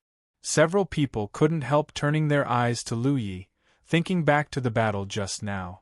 Lu Yi had taken the lead to kill a 4th-order cultivator, opening a gap, and then he had gone to help Xie Jin, killing the enemy 5th-order cultivator in just a few moves, allowing them to achieve a complete victory. He was worthy of being the one who had single-handedly killed his way through Tai Luosek's territory. Although they had heard of Lu Ye's feats before and admired him greatly, they had always felt that there was a lot of luck involved. But now they realized that it wasn't just luck. Without corresponding strength, no matter how good one's luck was, it wouldn't have been enough. The enemy's 4th-order cultivator had died too quickly, making it easy for Blue Feather Mountain's side to become outnumbered. Xie Jin let out a long sigh of relief. Lu Ye's first battle after joining the team was already so eye-catching. This made him feel relieved. He finally understood why Senior Brother Tang Wu valued this person so much. He nodded slightly to Lu Yi and said, 30 breaths, clean up the battlefield. Everyone immediately took action. In the previous battle, not only had this hunting team of the Qin family lost 4 martial artists, one of their demonic beasts had also been bitten to death by Hu Po. It was the demonic beast ridden by the first martial artist killed by Lu Yi. As for the other demonic beasts, they had all escaped. Without a master to control them, they would not return to the Qin family. Instead, they would wander around the 100-Peak Mountain until they were captured or killed by some martial artist. One could say that this confrontation had directly destroyed one of the Qin clan's hunting teams. This would be a great help to the future situation. Lu Yi stepped forward and hurriedly dismembered the demonic beast that had been bitten to death by Hu Po, putting it into his storage bag. This thing could be used as rations for him and Hu Po. Eating it was very nutritious. After 30 breaths, everyone was ready to go. Still, Xie Jin rode in the front and led the 4 of them to rush towards a mountain peak. That mountain peak was their original mission target. At this moment, the battle on that mountain peak was already in full swing. People of the Green Feather Mountain were guarding the mountain peak, and people of the Qin were attacking. Since the territory of the Green Feather Mountain had been reduced to less than 30 peaks, the number of martial artists guarding the mountain peak had increased, and they were putting up a strong defense. It was not realistic for the Qin to take down this mountain peak. They did not expect to take it down either. They were mainly putting on a show for the Tai Luo sect. Since that woman Han Zhaoyue was still angry, the Qin could only do this since they had to act according to other people's wishes. Initially, with the hunting team of the Qin clan stopping the hunting team of the Green Feather Mountain, such an attack would not be too dangerous. However, as soon as the 2 hunting teams had made contact, 4 of the red light spots that symbolized the Qin clan had been annihilated. Only one of them had escaped without a trace. This made Qin Wanli, who had been paying attention to the situation on this side, turn pale with fright. He immediately ordered the assault team to retreat because if they did not retreat, they would be surrounded by the Green Feather Mountain. The Green Feather Mountain side had also been suppressing a lot of anger in the past 2 days. One mountain peak after another had been taken and many of their fellow disciples had died in battle. This made their eyes red with anger. Since the Qin family had come to cause trouble, of course they had to fight back. The defending side had the geographical advantage, plus they had more people. This time, the Green Feather Mountain's morale was high. Originally, they only needed to drive the Qin family away to complete their mission. However, as the order was passed down, the leading 5th Order martial artist raised his arm and shouted, "Kill!" With a crash, more than half of the defending cultivators chased after them. The 2 sides kept exchanging blows on the way down the mountain. The power of spirit talismans and techniques flew back and forth. The assault team of the Qin family finally retreated to the foot of the mountain. Then, a rumbling sound came from one side. The leading cultivator looked over and saw 5 riders charging out from the other side. He immediately felt a chill run down his spine. Of course, it was the hunting team led by Xie Jin. 5 people and 5 mounts formed that arrow-shaped charging formation and rushed into the Qin group. With a burst of clanking sounds, a few martial artists with low strength fell into a pool of blood on the spot. Xie Jin did not dismount from his mount. Instead, he turned around and led Lu Yi and the others to charge again, completely disrupting the Qin family's formation. After 2 charges, everyone was more or less injured. Only then did they dismount from their mounts and look for their target. Lu Yi ran at the edge of the battlefield with his saber. The light of the defensive spirit inscriptions kept flashing on his body, blocking one attack after another. With a slash of his saber, a cultivator in front of him fell to the ground, blood splashing a few feet away. It was not that the Qin family did not have 5th Order martial artists, but they only had 2. Most of them were 2nd or 3rd Order. Such cultivation was like paper in front of Lu Yi. He did not dare to say that he could kill a kid with one slash, but with 2 or 3 slashes, few people could block it. If they tried to block it, even their weapons would be broken. From time to time, he would also cast a spell. Although he was only a 4th-order martial artist, any cultivator targeted by him would not survive more than 3 breaths. Cries, shouts, and curses rang out, mixing in this chaotic battlefield. The Qin family suffered a huge loss. On the shadow moon disk, one red dot after another was annihilated. Qin Wanli's eyelids twitched. Han Zhiyu's expression was also extremely solemn. Since the start of the Dragon's Spring Conference, there had never been such a bizarre loss in a battle. In the past, in every battle, even if one side suffered losses, the losses would not be too great. The side with the upper hand would not insist on fighting because it was easy to put themselves in danger. But in this short period of time, only half of the Qin family's assault team was left. Looking at the situation, their numbers were still decreasing rapidly. They fought and retreated, climbing the mountain behind them. That was the mountain peak occupied by the Qin family. The team stationed there had already rushed over to help, but it would still take a little bit of time. At this moment, Lu Yi found a 5th order. In the reward system of Green Feather Mountain, the reward for killing a 5th order was the highest. Not only was there a reward of 20 spirit stones, but there was also an additional 10 spirit stones. Now, he had 30 spirit stones, which was enough to buy 3 bottles of spirit accumulation pills. He looked at the 5th order in front of him, whose face was covered in blood, as if he was looking at a pile of glittering spirit stones. Participating in the Dragon's Spring Conference was not only to take advantage of the situation, but also to accumulate future cultivation resources. Of course, Lu Yi would not let go of the opportunity to kill the enemy's 5th order. Lu Ye's long saber slashed down. The 5th order also had a fierce look on his face. Relying on his higher cultivation, he fearlessly clashed with Lu Yi, but soon he paid the price for this. Because his attacks were basically blocked by Lu Ye's spirit rune, but when Lu Yi slashed him, he could not resist at all. In just 10 breaths of time, this person was covered in blood. If he had not put a golden body talisman on his body in time, he would have died. He looked at Lu Yi with a face full of disbelief. There was only one thought in his mind. What kind of spirit artifact did Lu Yi have? Why was it so sharp? Before he could finish his thought, Lu Yi raised his hand. Spiritual energy surged, and a fat bird flew towards him. The man reacted quickly and immediately dodged. The fat bird brushed past the man's body, but there was already a flaw. Lu Ye's saber slashed down.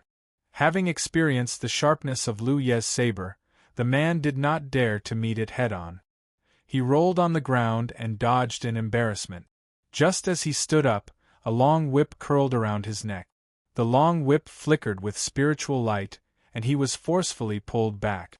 The man was immediately pulled up into the air.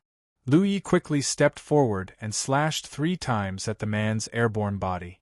The first slash dimmed the light of his golden body talisman, the second slash broke the protection of the golden body talisman, and the third slash directly cut his body. When he fell to the ground, his blood instantly dyed the ground red, and he was no longer breathing. Lu Yi looked up and saw Qiao Qiao, holding a long whip and winking at him. Coupled with the blood stains and swollen cheeks on this woman's face, it was an eyesore. "Be careful!" Qiao Qiao shouted. A long spear stabbed from behind Lu Yi, aiming for the back of his head. However, the long spear was blocked by the spirit rune. Lu Yi turned around and raised his arm, clamping down on the long spear. The tip of his saber brushed against the long spear and sliced out. Half of his palm flew out and the cultivator who attacked Lu Yi screamed and retreated. A Green Feather Mountain disciple came out from the side and took his life with a sword. In such a chaotic battle, a person's ability to adapt was tested the most. A little carelessness could lead to death on the spot. Bandits of the Green Feather Mountain, don't be so arrogant. Suddenly, a loud shout came from not far away. It was the disciples of the nearby Qin clan who had come to help. They had rushed over here after receiving the order. Initially, they thought they could cooperate with the assault team and make a sudden attack. However, when they arrived, they saw that not many people from the assault team were left. In that chaotic battlefield, more than 30 martial artists of the Green Feather Mountain were bathed in blood. Each of them had a murderous intention. The ground was filled with the corpses and broken limbs of the Qin clan martial artists. Fresh blood had dyed the ground red. In such hell, everyone from the Green Feather Mountain turned around to look at the source of the voice. Each pair of eyes emitted red lights. That martial artist who had shouted felt his scalp go numb, and the Qin disciples who had come to help also stopped. Quick! Retreat! Chapter 125. The Qin clan's defending team rushed to the edge of the battlefield. They only took a glance from afar before hurriedly retreating. It was not that they were timid, but the difference in numbers was too great. They had more than a dozen people on their side. Originally, as long as they could meet up with the attacking team, they would have a chance to fight back. However, the attacking team had died too quickly. By the time they arrived, there were only a few people left in the attacking team. Under such circumstances, even if they forced their way through, there would not be any good result. Choosing to retreat was the best option. The 30 or so people from Blue Feather Mountain were not in a hurry to chase after them. Instead, they spread out and surrounded the attacking team members of the Qin clan. These people were now in a circle with their backs against each other.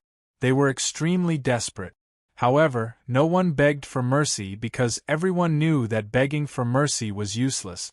They were on opposite sides. Plus, with the enmity from all these years, begging for mercy would only lead to the enemy's ridicule. Kill!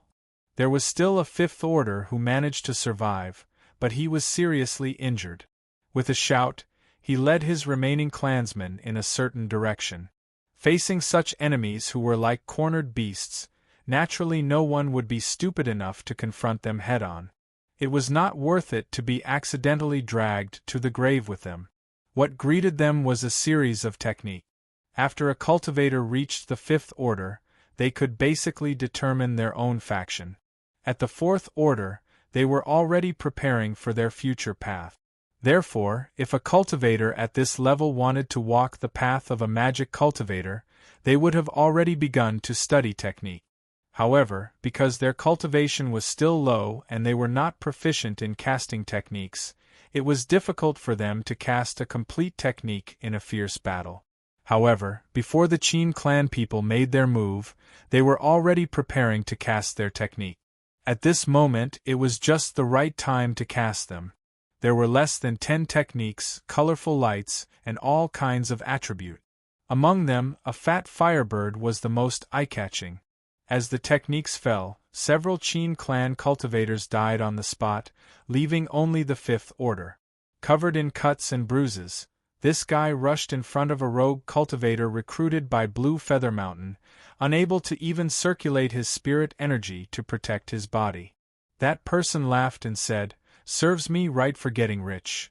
At the same time, he stabbed his spear and pierced through the fifth order cultivator. Several people nearby looked at this guy enviously, mainly because this guy was only a third-order cultivator, but killing a fifth-order cultivator was worth 15 merit points. Including the reward from Blue Feather Mountain, this spear strike had earned him 40 spirit stones. For rogue cultivators, 40 spirit stones was a great fortune. When their cultivation was not high, it was enough to cultivate for 2 or 3 months. "You still have strength?" Xie Jin turned his head to look at Lu Yi. Lu Yi was wiping the blood off his blade on a corpse at his feet and nodding silently. He then looked at the other members of the hunting team.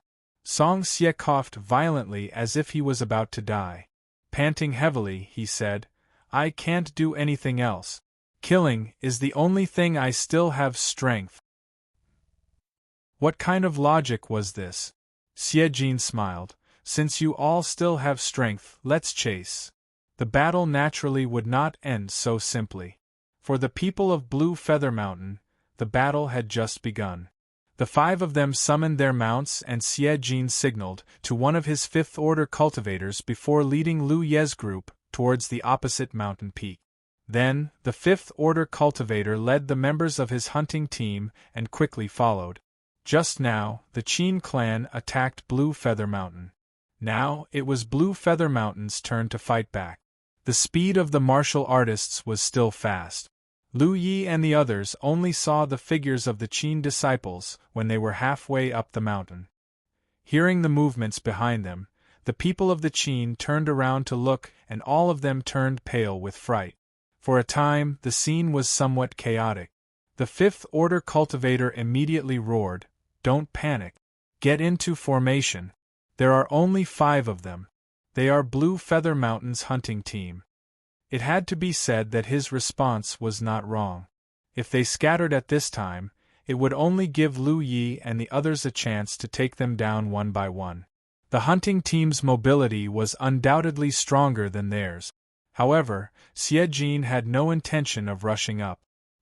He reined in his mount a few dozen meters away and just looked at the fifth-order cultivator from afar. 4 eyes met, and the fifth-order cultivator's heart thumped. He roughly understood Xie Jin's plan. The hunting team was obviously delaying them. There was still the Blue Feather Mountain hunting team behind them. If they did not retreat when the Blue Feather Mountain hunting team arrived, they would not be able to escape even if they wanted to. Retreat slowly. Thinking so, the fifth-order cultivator roared again. The mountain guarding team retreated in an orderly manner. Just as they moved, Xie Jin led Lu Yi and the others to rush over. "Steady!" That fifth-order master shouted again, and the Qin clan's group immediately took up a defensive position. Unexpectedly, the 5 riders from Blue Feather Mountain actually circled around 300 meters away and disappeared without a trace. When they were about to retreat, the 5 people and 5 riders popped their heads out again and watched from afar. This happened again and again, causing the Qin clan's group to suffer greatly. The fifth-order cultivator's face was as black as the bottom of a pot as he cursed Xie Jin in his heart. The feeling of being led by the nose by the enemy like this was very unpleasant. Fortunately, just now, he had received a message that the mountain guarding team had come down to support them. As long as they could meet up with them, they would have no problem blocking the Blue Feather Mountain hunting team's attack. Just wait for reinforcements. He made up his mind. However, the next message he received made his heart sink to the bottom of the valley. Because the Blue Feather Mountain hunting team did not attack them. Instead, they went around them and went straight to the top of the mountain. They were also part of the mountain guarding team, but they received orders to support their own mountain guarding team. Unfortunately, they did not help much and retreated. In other words, the mountain guarding team was divided into 2 groups. One group was with them, and the other group was on their way to support them. Both groups had a dozen people each, totaling about 30 people. And the Blue Feather Mountain hunting team went straight to that group. The 3 forces all had 9th-order cultivators monitoring the shadow moon disk, so the movements of the cultivators of each force could not be hidden from others. However, there was definitely a slight delay in the transmission of messages. It was also for this reason that the casualties of the cultivators of the 3 forces during the Dragon Spring Conference were under control. When the situation was bad, Tang Wu and the others would make certain adjustments and would not easily send their cultivators to their death. However, in the previous battle, they had surpassed the control of the 9th-order cultivators for the first time. Qin Wanli, who was overseeing the shadow moon disk, did not expect that 4 of his hunting team would die so quickly. As a result, when he ordered the hunting team to retreat, it was already too late. One wrong move led to many mistakes. At this moment, the Blue Feather Mountain hunting team went straight to the top of the mountain. There were less than 30 of them, while the Qin clan only had a dozen. The difference in numbers was huge. If a confrontation happened, the Qin clan would suffer heavy casualties. Where are those guys? The 5th-order cultivator of the Qin clan looked around, but could not see the figures of Xie Jin and the others. Next to him, a junior brother said weakly, "They haven't appeared yet." Oh no. The Fifth Order cultivator suddenly realized something and wondered if those 5 had also run to attack the other part of the mountain guarding team. If that was the case, the situation would be very bad. Hurry up and leave. At the same time, he sent out a message to inquire about the movements of those 5 people. In just 5 breaths, he received a reply, "They are above you." Just as he finished investigating this news, he heard the sound of demonic beasts galloping. Looking up, he saw the 5 people from Green Feather Mountain charging towards him with murderous intent. "Activate your talismans, you must block them," he roared. Shwa shwa shwa shwa. In an instant, 7 or 8 spirit talismans were activated and shot upwards. The power of these spirit talismans bloomed fiercely. However, Lu Yi and the others were already prepared, so the moment the other party activated their spirit talismans, they scattered and relied on the speed of their mounts to avoid the attacks of the spirit talismans. After the first round of spirit talismans, except for Song Xie, who was unlucky and was sent flying, the other 4 were scared but not hurt. However, Song Xie immediately got up and seemed to be fine. Again, as the Fifth Order cultivator shouted, another round of spirit talismans was shot out. However, this attack was even more ineffective than the previous one because Lu Yi and the others had already used the trees to block. When the second wave of spirit talismans stopped, Lu Yi and the others appeared one after another. Spirit energy fluctuations spread from their bodies, and each of them held a spirit talisman in their hand. The spirit talismans were provided by Xie Jin. It had to be said that Blue Feather Mountain was very generous in terms of supplies. 5 spirit talismans were activated, and fire snakes, wind blades, and icicles smashed towards the Qin clan cultivators. Qiao Qiao activated a golden wheel talisman. In front of her was a golden disc the size of a washbasin. She aimed it at the Qin clan and bombarded them indiscriminately. Although the Qin clan cultivators tried to dodge, they did not have mounts, so their mobility was naturally not as good as Lu Yi and the others. After a round of spirit talismans, 1 of the dozen or so people died on the spot, and a few others were injured. The chaotic situation opened up, and before the Qin clan had time to catch their breath, the sound of monster beasts galloping could be heard again. The Fifth Order cultivator looked up and saw Lu Yi and the others rushing towards them. At this time, the originally tight formation was in chaos and could not be reorganized in a hurry. Facing this kind of charge, it was really difficult for the Qin clan to resist. When the 2 figures passed by each other, Lu Yi raised his blade and a huge head flew. Song Xie's giant scorpion tail poked a figure, causing screams to ring out. The long whip in Qiao Qiao's hand wrapped around a cultivator, and she was dragged to the ground, but she was quickly broken free. Xie Jin and Tao Tiangang did not succeed, but the former blocked the enemy's Fifth Order cultivator and the latter also diverted some of the enemy's attention. The 5 people and 5 mounts rushed out a few dozen meters and circled around under Xie Jin's lead. In a moment, they returned to the top of the Qin clan disciples and the second round of attacks began. Chapter 126. After a stick of incense worth of time, the battle subsided and the 5 mounts licked their wounds. Lu Ye's group of 5 each leaned against a tree, either healing or adjusting their breathing. The corpses of the Qin family disciples were scattered all around. The Fifth Order died the most miserably because he was the last one to survive. He was besieged by Lu Yi and the others and his body was cut into several pieces. In less than half a day, the hunting team had fought 3 battles in a row. First, they encountered the enemy's hunting team. Then, they joined forces with their own team to destroy the enemy's assault team. Now, with the 5 of them, they destroyed half of the enemy's team. It was a fruitful battle. In such frequent and intense confrontations, both the riders and their mounts were injured. Fortunately, their injuries were not serious. "Thank you." Qiao Qiao's soft body leaned over and she thanked Lu Yi. Just now, when they were besieging the Fifth Order, Lu Yi clearly had a chance to kill him, but he left the opportunity for someone else to deal the final blow. In the end, Qiao Qiao was lucky and managed to kill him, earning her 30 spirit stones. In these 3 battles, the one who had killed the most was undoubtedly Lu Yi. Of the entire team's harvest, he alone accounted for 30%. In the final desperate struggle against the Fifth Order Origin Realm Master, it was Lu Yi who stood in the front and blocked the other party's attack. Otherwise, even if they were able to kill the other party, they would have to pay a heavy price, and it was likely that some of them would be buried with him. Lu Ye's harvest was not small. Of course, he would not be too greedy. Everyone had risked their lives to come here. No one had more lives than the other.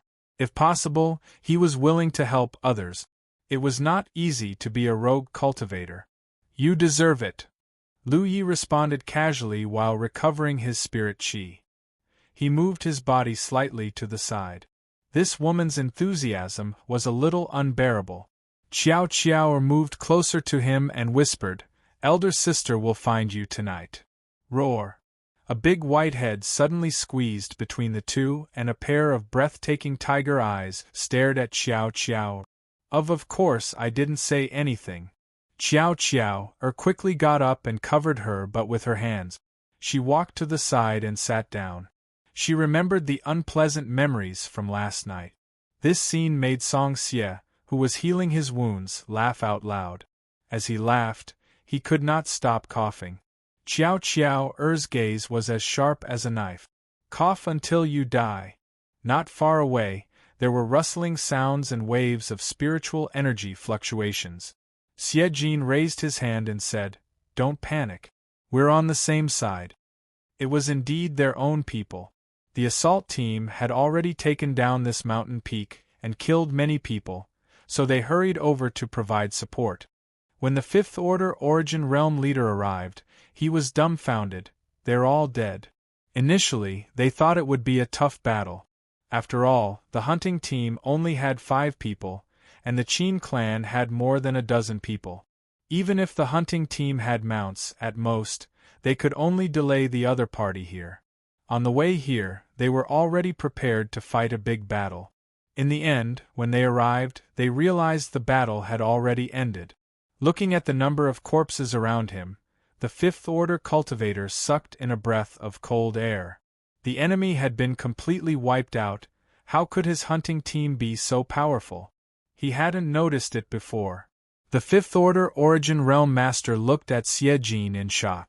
Xie Jin gestured to him with his lips, and the Origin Realm Master immediately understood. It wasn't that his hunting team was strong, but that there was one more fierce person in the team. In the previous few rounds, Lu Yi could kill at least one enemy cultivator each time. If he was lucky, he could kill 2, but the others didn't have this ability. After a few times, the Qin clan's defending team no longer had the strength to resist. They also wanted to scatter and escape, but without mounts they couldn't escape at all. The Fifth Order Origin Realm Master was a little annoyed. In order to support Xie Jin's team in time, they had let 7 or 8 Qin clan cultivators escape. If they had known the battle would end so quickly, they would have killed the other party. But now, the result wasn't bad. Xie Jin and the Fifth Order Origin Realm Master had a simple discussion, and the assault team returned to the mountain peak and temporarily defended it. Xie Jin led Lu Yi and the others back to his own territory. The 5 people and mounts all needed medical treatment. Moreover, the successive battles had consumed a lot of energy, so they needed to recover well. After crossing 2 mountains, when they arrived at the 3rd peak, tents had already been set up. This was the peak of Blue Feather Mountain, and there were more than 20 people responsible for guarding it. However, Lu Yi saw Mu Ling's figure here, and 2 other people who seemed to be medical cultivators. He immediately understood that Blue Feather Mountain had brought these medical cultivators here to make it easier to treat them. One had to know that this was a very dangerous thing. Although medical cultivators had the power to protect themselves, they were still weaker than cultivators of the same level. If this mountain peak was attacked by Tai Luo sect or the Qin clan, these medical cultivators would definitely not be able to escape. Inside the tent, Mu Ling carefully treated Lu Yi and Hu Po's injuries. After being busy, she was dripping with sweat. The man and tiger's injuries weren't serious. After being treated by Mu Ling and taking healing pills, they were more or less healed by the next day. On the next day, once again, Xie Jin led everyone to kill their way out. However, this time, they did not have the chance to fight with the hunting team of the Qin clan. The hunting team of the Qin clan seemed to be avoiding them. Even the original hunting team had been assigned to the mountain guarding team. Lu Yi and the others could only cooperate with their own attacking team to take over the enemy's mountain. Like a hot knife through butter, one mountain peak after another was taken down. In just 3 short days, the Qin clan had lost 8 mountain peaks. Initially, the Qin clan had only occupied 25 mountain peaks. Previously, they had snatched 2 from the Green Feather Mountain. Now, not only had they given up all of them, they had also lost 6. Inside the main palace of the central mountain peak, Qin Wanli's expression had turned ugly, as if his father had died. From the situation on the Shadow Moon Plate, among the 100 mountain peaks, the Qin clan only had 19 left. Of the 32 Green Feather Mountain peaks, the Tai Luo sect had occupied the majority with a total of 49 peaks. They had occupied almost half of the total. This number was terrifying. For your information, in the past, even when the Green Feather Mountain held the upper hand, they had only taken down 46 mountain peaks at most. The number of 49 had already broken the previous record.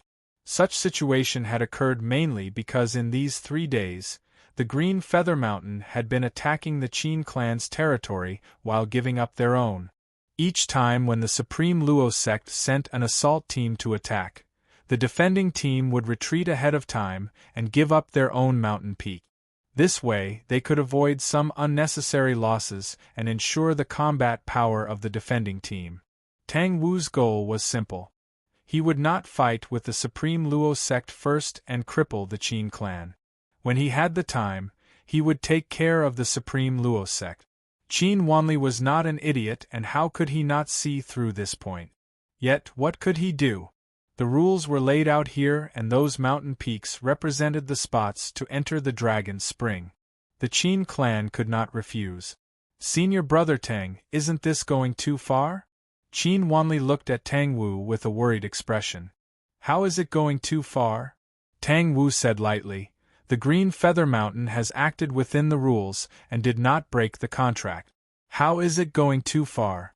If the Qin clan wants a share of the Dragon Spring, of course you must pay the price. Inwardly, Qin Wanli thought that this price was too great. In these 3 days of battle, more than 100 of his disciples had died. How could the Qin clan endure such torment?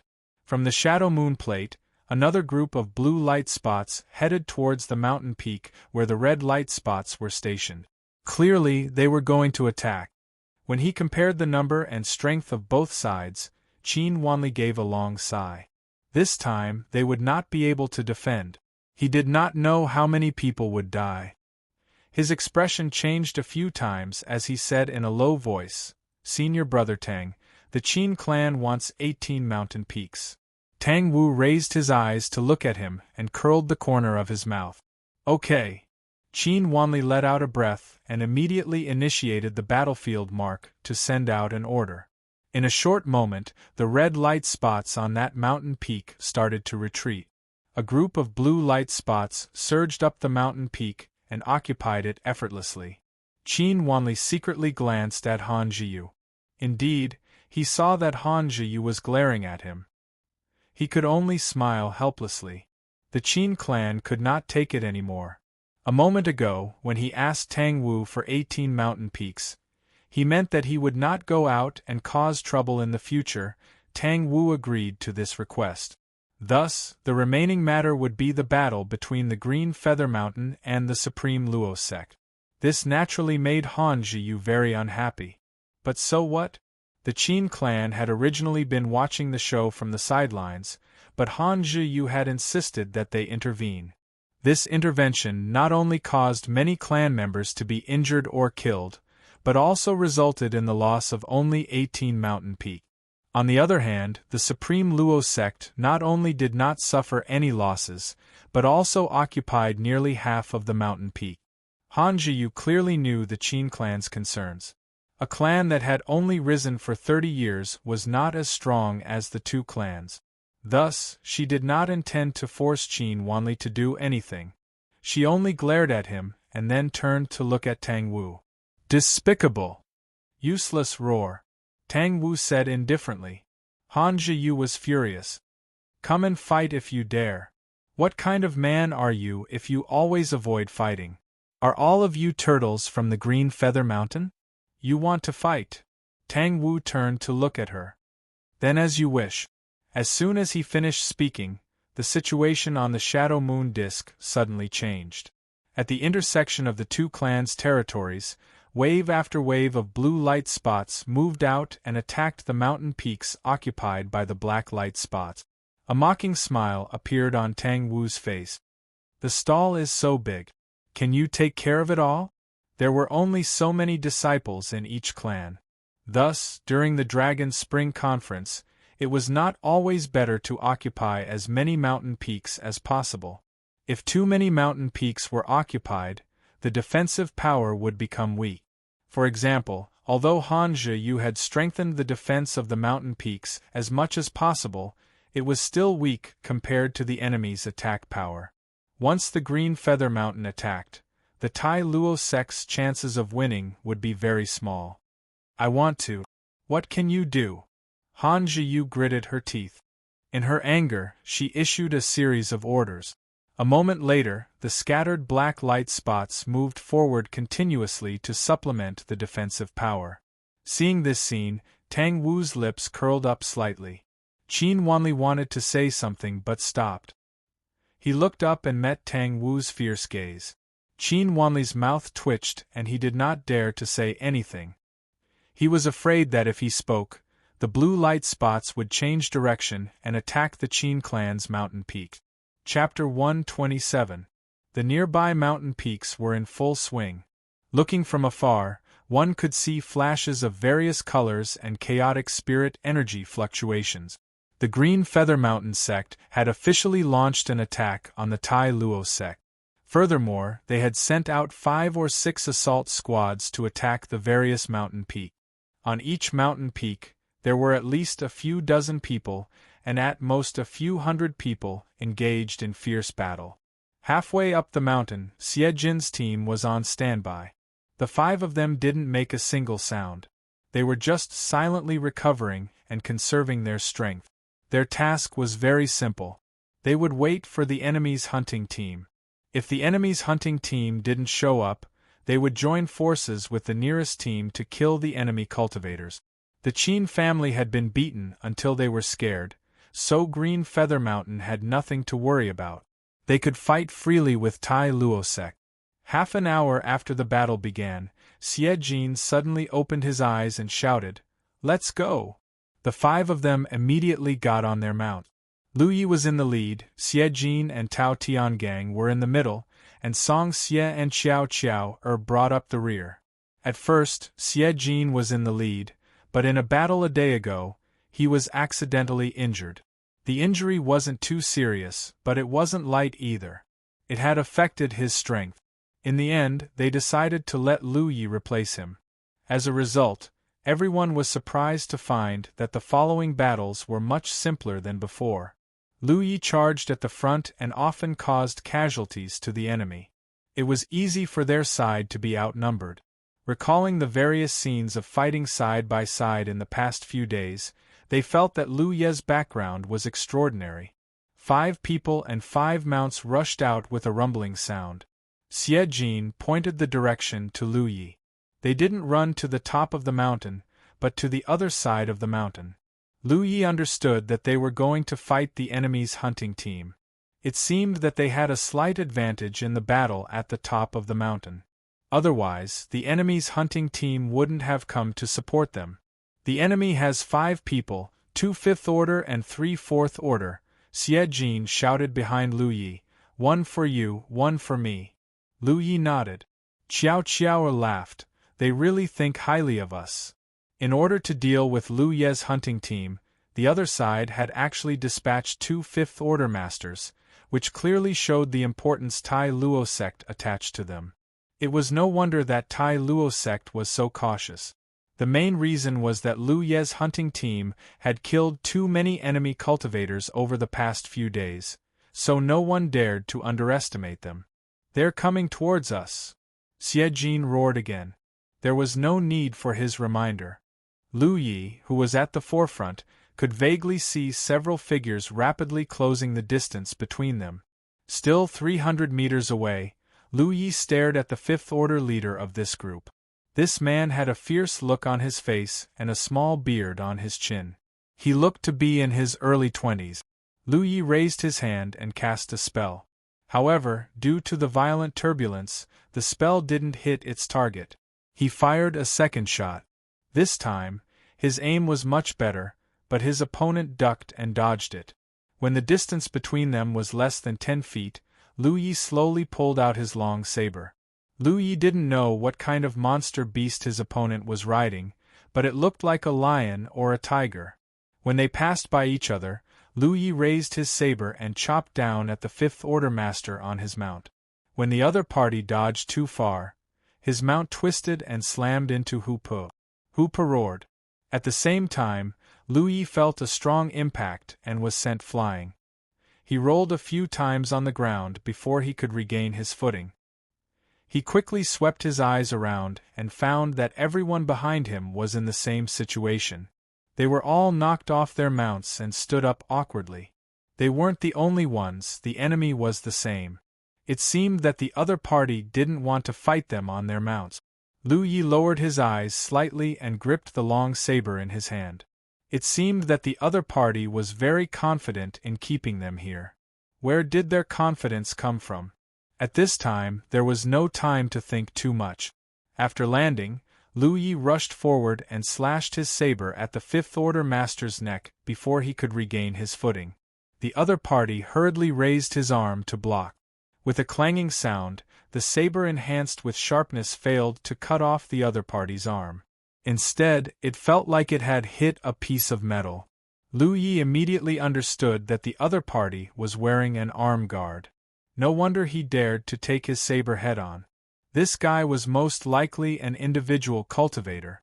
Although he wasn't very burly, his vitality was extremely strong. Moreover, his reaction was extremely fast. Before Lu Yi could withdraw his saber, the other party threw a punch at his chest. Lu Yi quickly retreated and drew his saber diagonally. An ear-piercing sound rang out as sparks flew. The small bearded man threw another punch. Lu Yi hurriedly blocked with his saber, but under the huge impact, he couldn't help but fall back a few steps. Bestial roars could be heard as the 10 mounts began to fight in pairs. Xie Jin and the others also found their own opponents and displayed their skills. They're not fourth-order cultivators, Song Xie suddenly exclaimed. This shout really shocked everyone. The information Xie Jin received was sent by Tang Wu from the Shadow Moon Disk. The different colored light spots on the Shadow Moon Disk represented different forces, and from the color of the light spots, one could judge the cultivator's cultivation.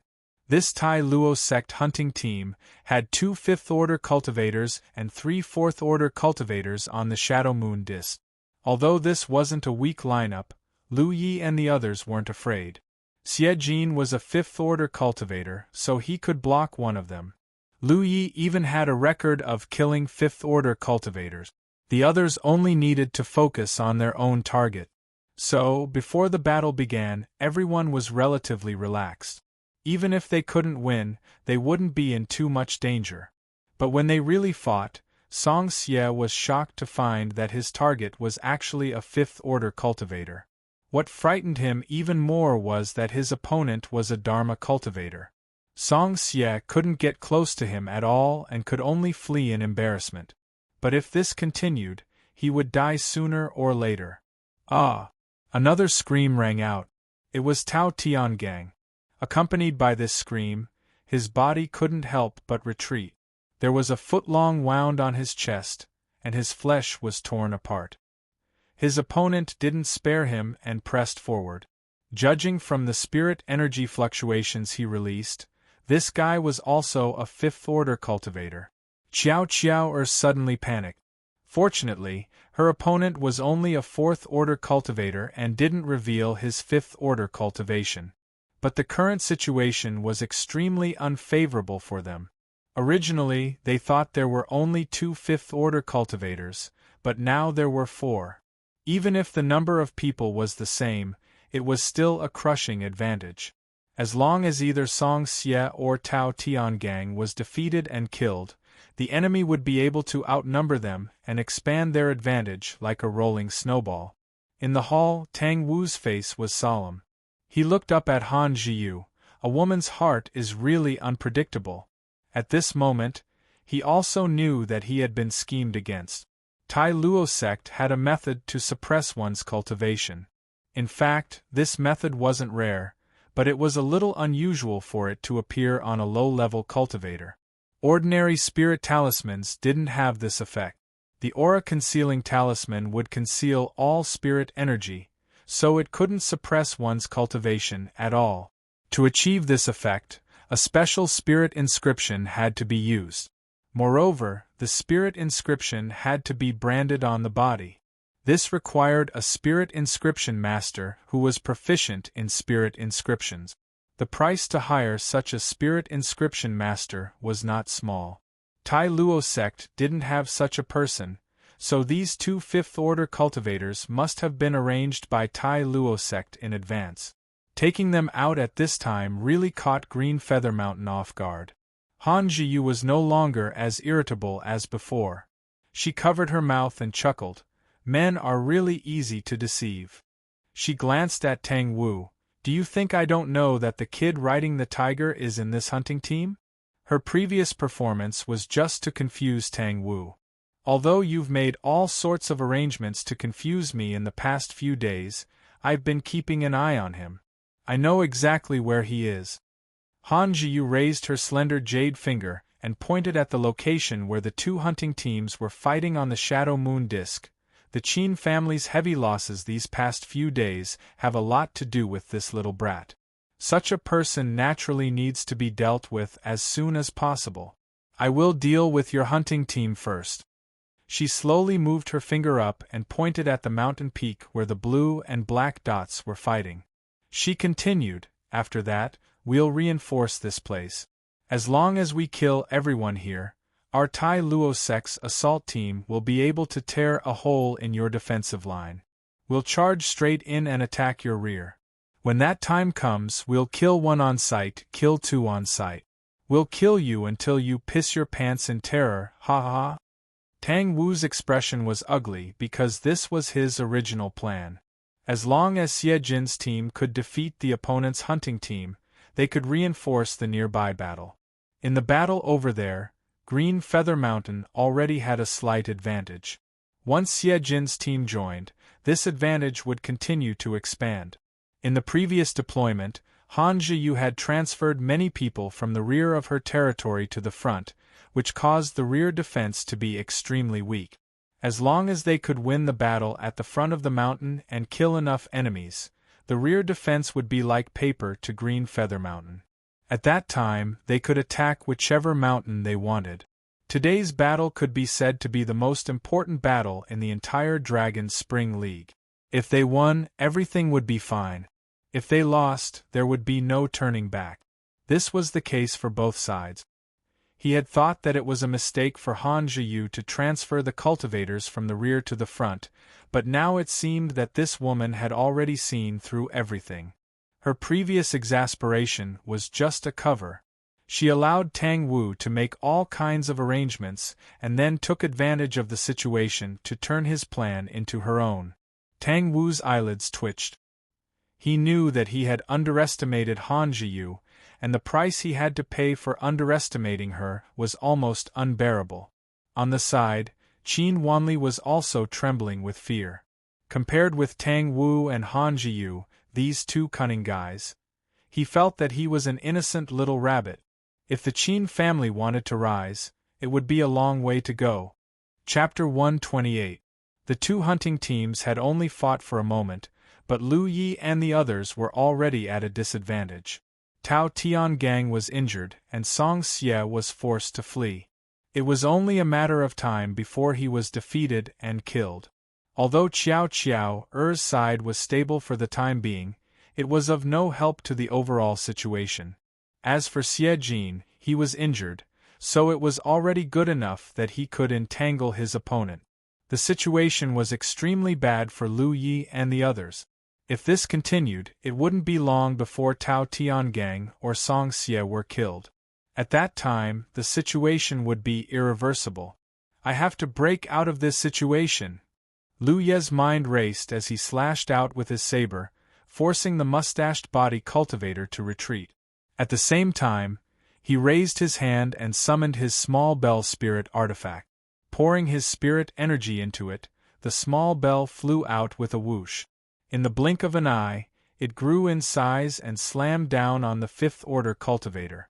The reason why he chose this body cultivator was mainly because the other party had been standing in place and casting spells, making it difficult to dodge. Moreover, if he used the small bell spirit artifact to trap him, the body cultivator wouldn't be able to escape.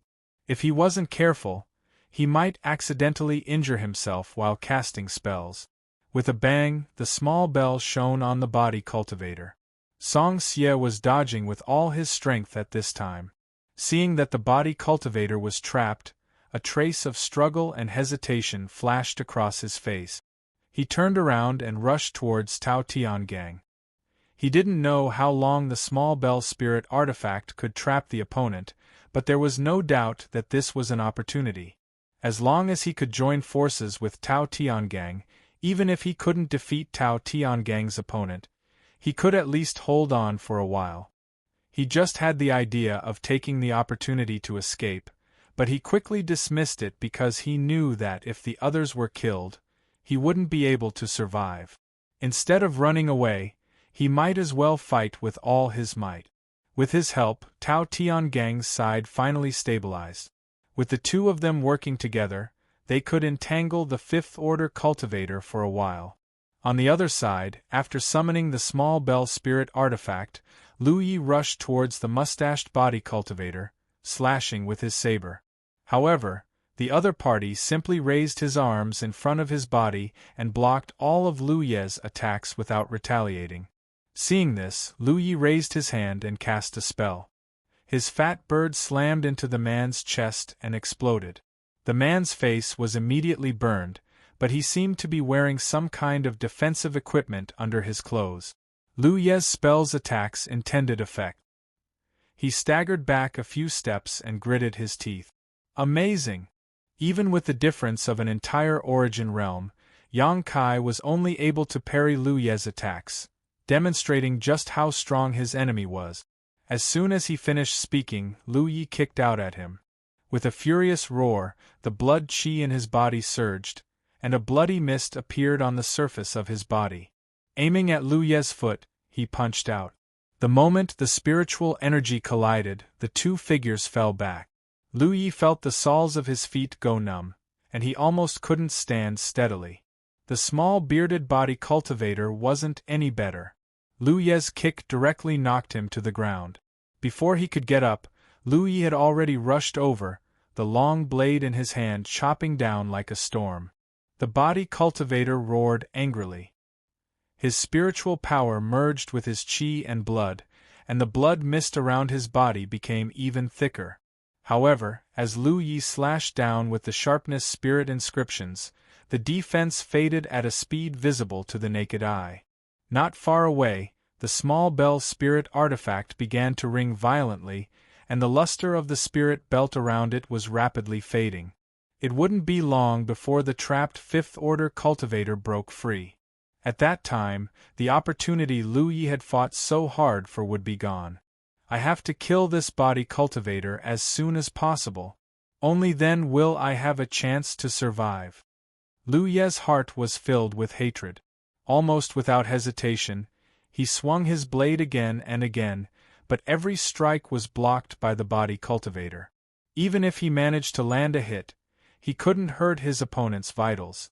The light on the surface of the small bell spirit artifact grew dimmer and dimmer, almost disappearing. "You're dead." Although the body cultivator was being suppressed, he was still grinning. He could see the anxiety in Lu Ye's eyes, so he knew that once his companion broke free, it would be his side's victory. This was why he could only take a beating without fighting back. The situation was in their favor, so he didn't need to take any risks. All he needed to do was stabilize himself. As Lu Yi slashed down with his blade again, the bracer worn by the body cultivator's arm shattered, startling him. He had long heard that this man riding a tiger had a powerful spirit artifact, so he had put on a large number of protective gear to fight him. His main purpose was to delay his opponent, but he had still underestimated him. It could be said that Tai Luo sect had chosen him to deal with Lu Yi. Seeing Lu Yi slash down again, the body cultivator no longer dared to meet the attack head-on and instead reached out to his storage bag, obviously wanting to take out a spirit talisman. At this time, the talisman he wanted to take out would definitely be a defensive one, most likely a golden body talisman. However, at that moment, his shoulders suddenly sank and a sharp whistling sound rang out in his ear. This sound was extremely strange, and when it rang out, it made him feel a little dizzy and absent-minded. He hurriedly activated his chi and blood force and spirit force, and the thin blood mist suddenly became thicker. A mournful scream came from behind him. He didn't know who had ambushed him, but he knew that he had injured the other party. Seeing Yi's figure on the bearded body cultivator's shoulders suddenly dim, Lu Ye's expression became ferocious and he slashed down with his blade. Yi hadn't shown up in the past few days of fighting, mainly because she didn't have a physical body and could only play a limited role. However, at this critical moment, she had resolutely chosen to take action, creating an excellent opportunity for Lu Yi. The body cultivator had just taken out a spirit talisman from his storage bag, but before he could circulate his spirit chi, the blade had already fallen. The bracer had already been cut to pieces, so there was nothing left to block the sharp blade. This blade broke through the body cultivator's protective spirit chi and directly cut through the arm holding the spirit talisman. It then broke through the blood mist and cut into the body cultivator's neck, causing blood to splatter everywhere. The bearded body cultivator let out a muffled groan as the severe pain caused him to grit his teeth. The injury to his arm caused him to lose focus, but in this life-and-death crisis, he managed to grab Lu Ye's wrist with his other hand and resist this ferocious slash. Lu Yi took a step forward and raised his other hand, grasping the tip of the blade and pressing it down fiercely. The two were so close together that their eyes met. Chi. The sound of the blade cutting through flesh rang out and blood spurted out. The bearded body cultivator's eyes widened as he knelt in front of Lu Yi, his mouth squirming as if he wanted to say something. Schwa with a loud sound, the sharp blade cut through the bearded body cultivator's entire neck. The headless corpse swayed and fell to the ground. A fifth-order body cultivator, dead. Just as Lu Yi and Yi were working together to kill the fifth-order body cultivator, the small bell spirit artifact was finally on the verge of collapse and the light on its surface was about to be annihilated. Lu Yi wiped the blood from his face and looked around. He saw Xie Jin being beaten back by his opponent, and Tao Tiangang and Song Xie working together to struggle against another fifth-order body cultivator. Originally, the two of them working together wouldn't have been so difficult, but the main reason was that Tao Tiangang was already seriously injured before Song Xie came to support them. As a result, the situation was naturally very unfavorable for them. He also saw Qiao shaking her whip and fighting against the fourth-order body cultivator. It was difficult to tell who had the upper hand. Without hesitation, he rushed towards the small bell spirit artifact. When he was close, he stretched out his hand and the small bell spirit artifact immediately flew back to him. Bang, a spell suddenly bloomed and hit the air. It was the spell cultivator who had been trapped inside. Suddenly regaining his freedom, the spell cultivator couldn't help but laugh. In order to escape, he had gone all out. In that narrow space, he had used a spell, causing himself to be covered in cuts and bruises. Fortunately, he had a sense of propriety, so although he looked a little embarrassed, he wasn't seriously injured. Just as he was about to escape, a bright blade flashed in front of him. Before the spell cultivator could understand the situation, Lu Ye's blade had already broken through his protective spirit energy. Under the powerful chop, the head that was still blooming with a smile on his face flew high into the air. He didn't expect that in the short time he was trapped, a fifth-order body cultivator from his family would die. Moreover, it was the most durable body cultivator. How could a defenseless spell cultivator like him block such a sudden attack? In an instant, the situation changed. Only 2 of the 4 fifth-order body cultivators from Tai Luosek's hunting team were left. This sudden change not only shocked their companions, but also Xie Jin and the others. However, this was quickly followed by ecstasy. They had thought that this was a fight to the death, but who would have thought that there would be such a turn of events? A 4th-order body cultivator had killed 2 5th-order body cultivators. Sure enough, only such a ferocious guy could break through Tai Luosek's defensive line alone. Lu Yi had already rushed towards Qiao with his blade.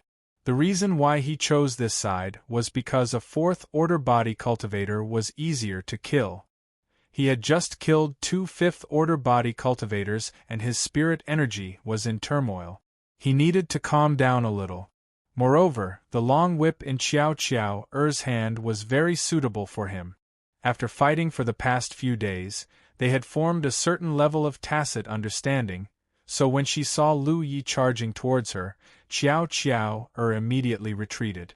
Seeing his 2 senior brothers die in battle, the 4th-order Origin Realm cultivator who was fighting against her had long been frightened out of his wits. Seizing this opportunity, he naturally turned around and fled, but before he could even take 2 steps, a whip cracked behind him and wrapped around his neck. Qiao pulled fiercely, pulling the man into the air. The 4th-order body cultivator waved the weapon in his hand and slashed at the long whip behind him. Before he could land a solid blow, Qiao had already retrieved the long whip. He landed on the ground in a sorry state. When he looked up, Lu Ye's figure was already imprinted in his eyes. Facing the blade that was coming straight at him, he hurriedly raised his weapon to block. However, his legs were already bound by the long whip. A strong force passed through him, causing him to lose his balance. Lu Ye's blade had already landed on his body. Go help him!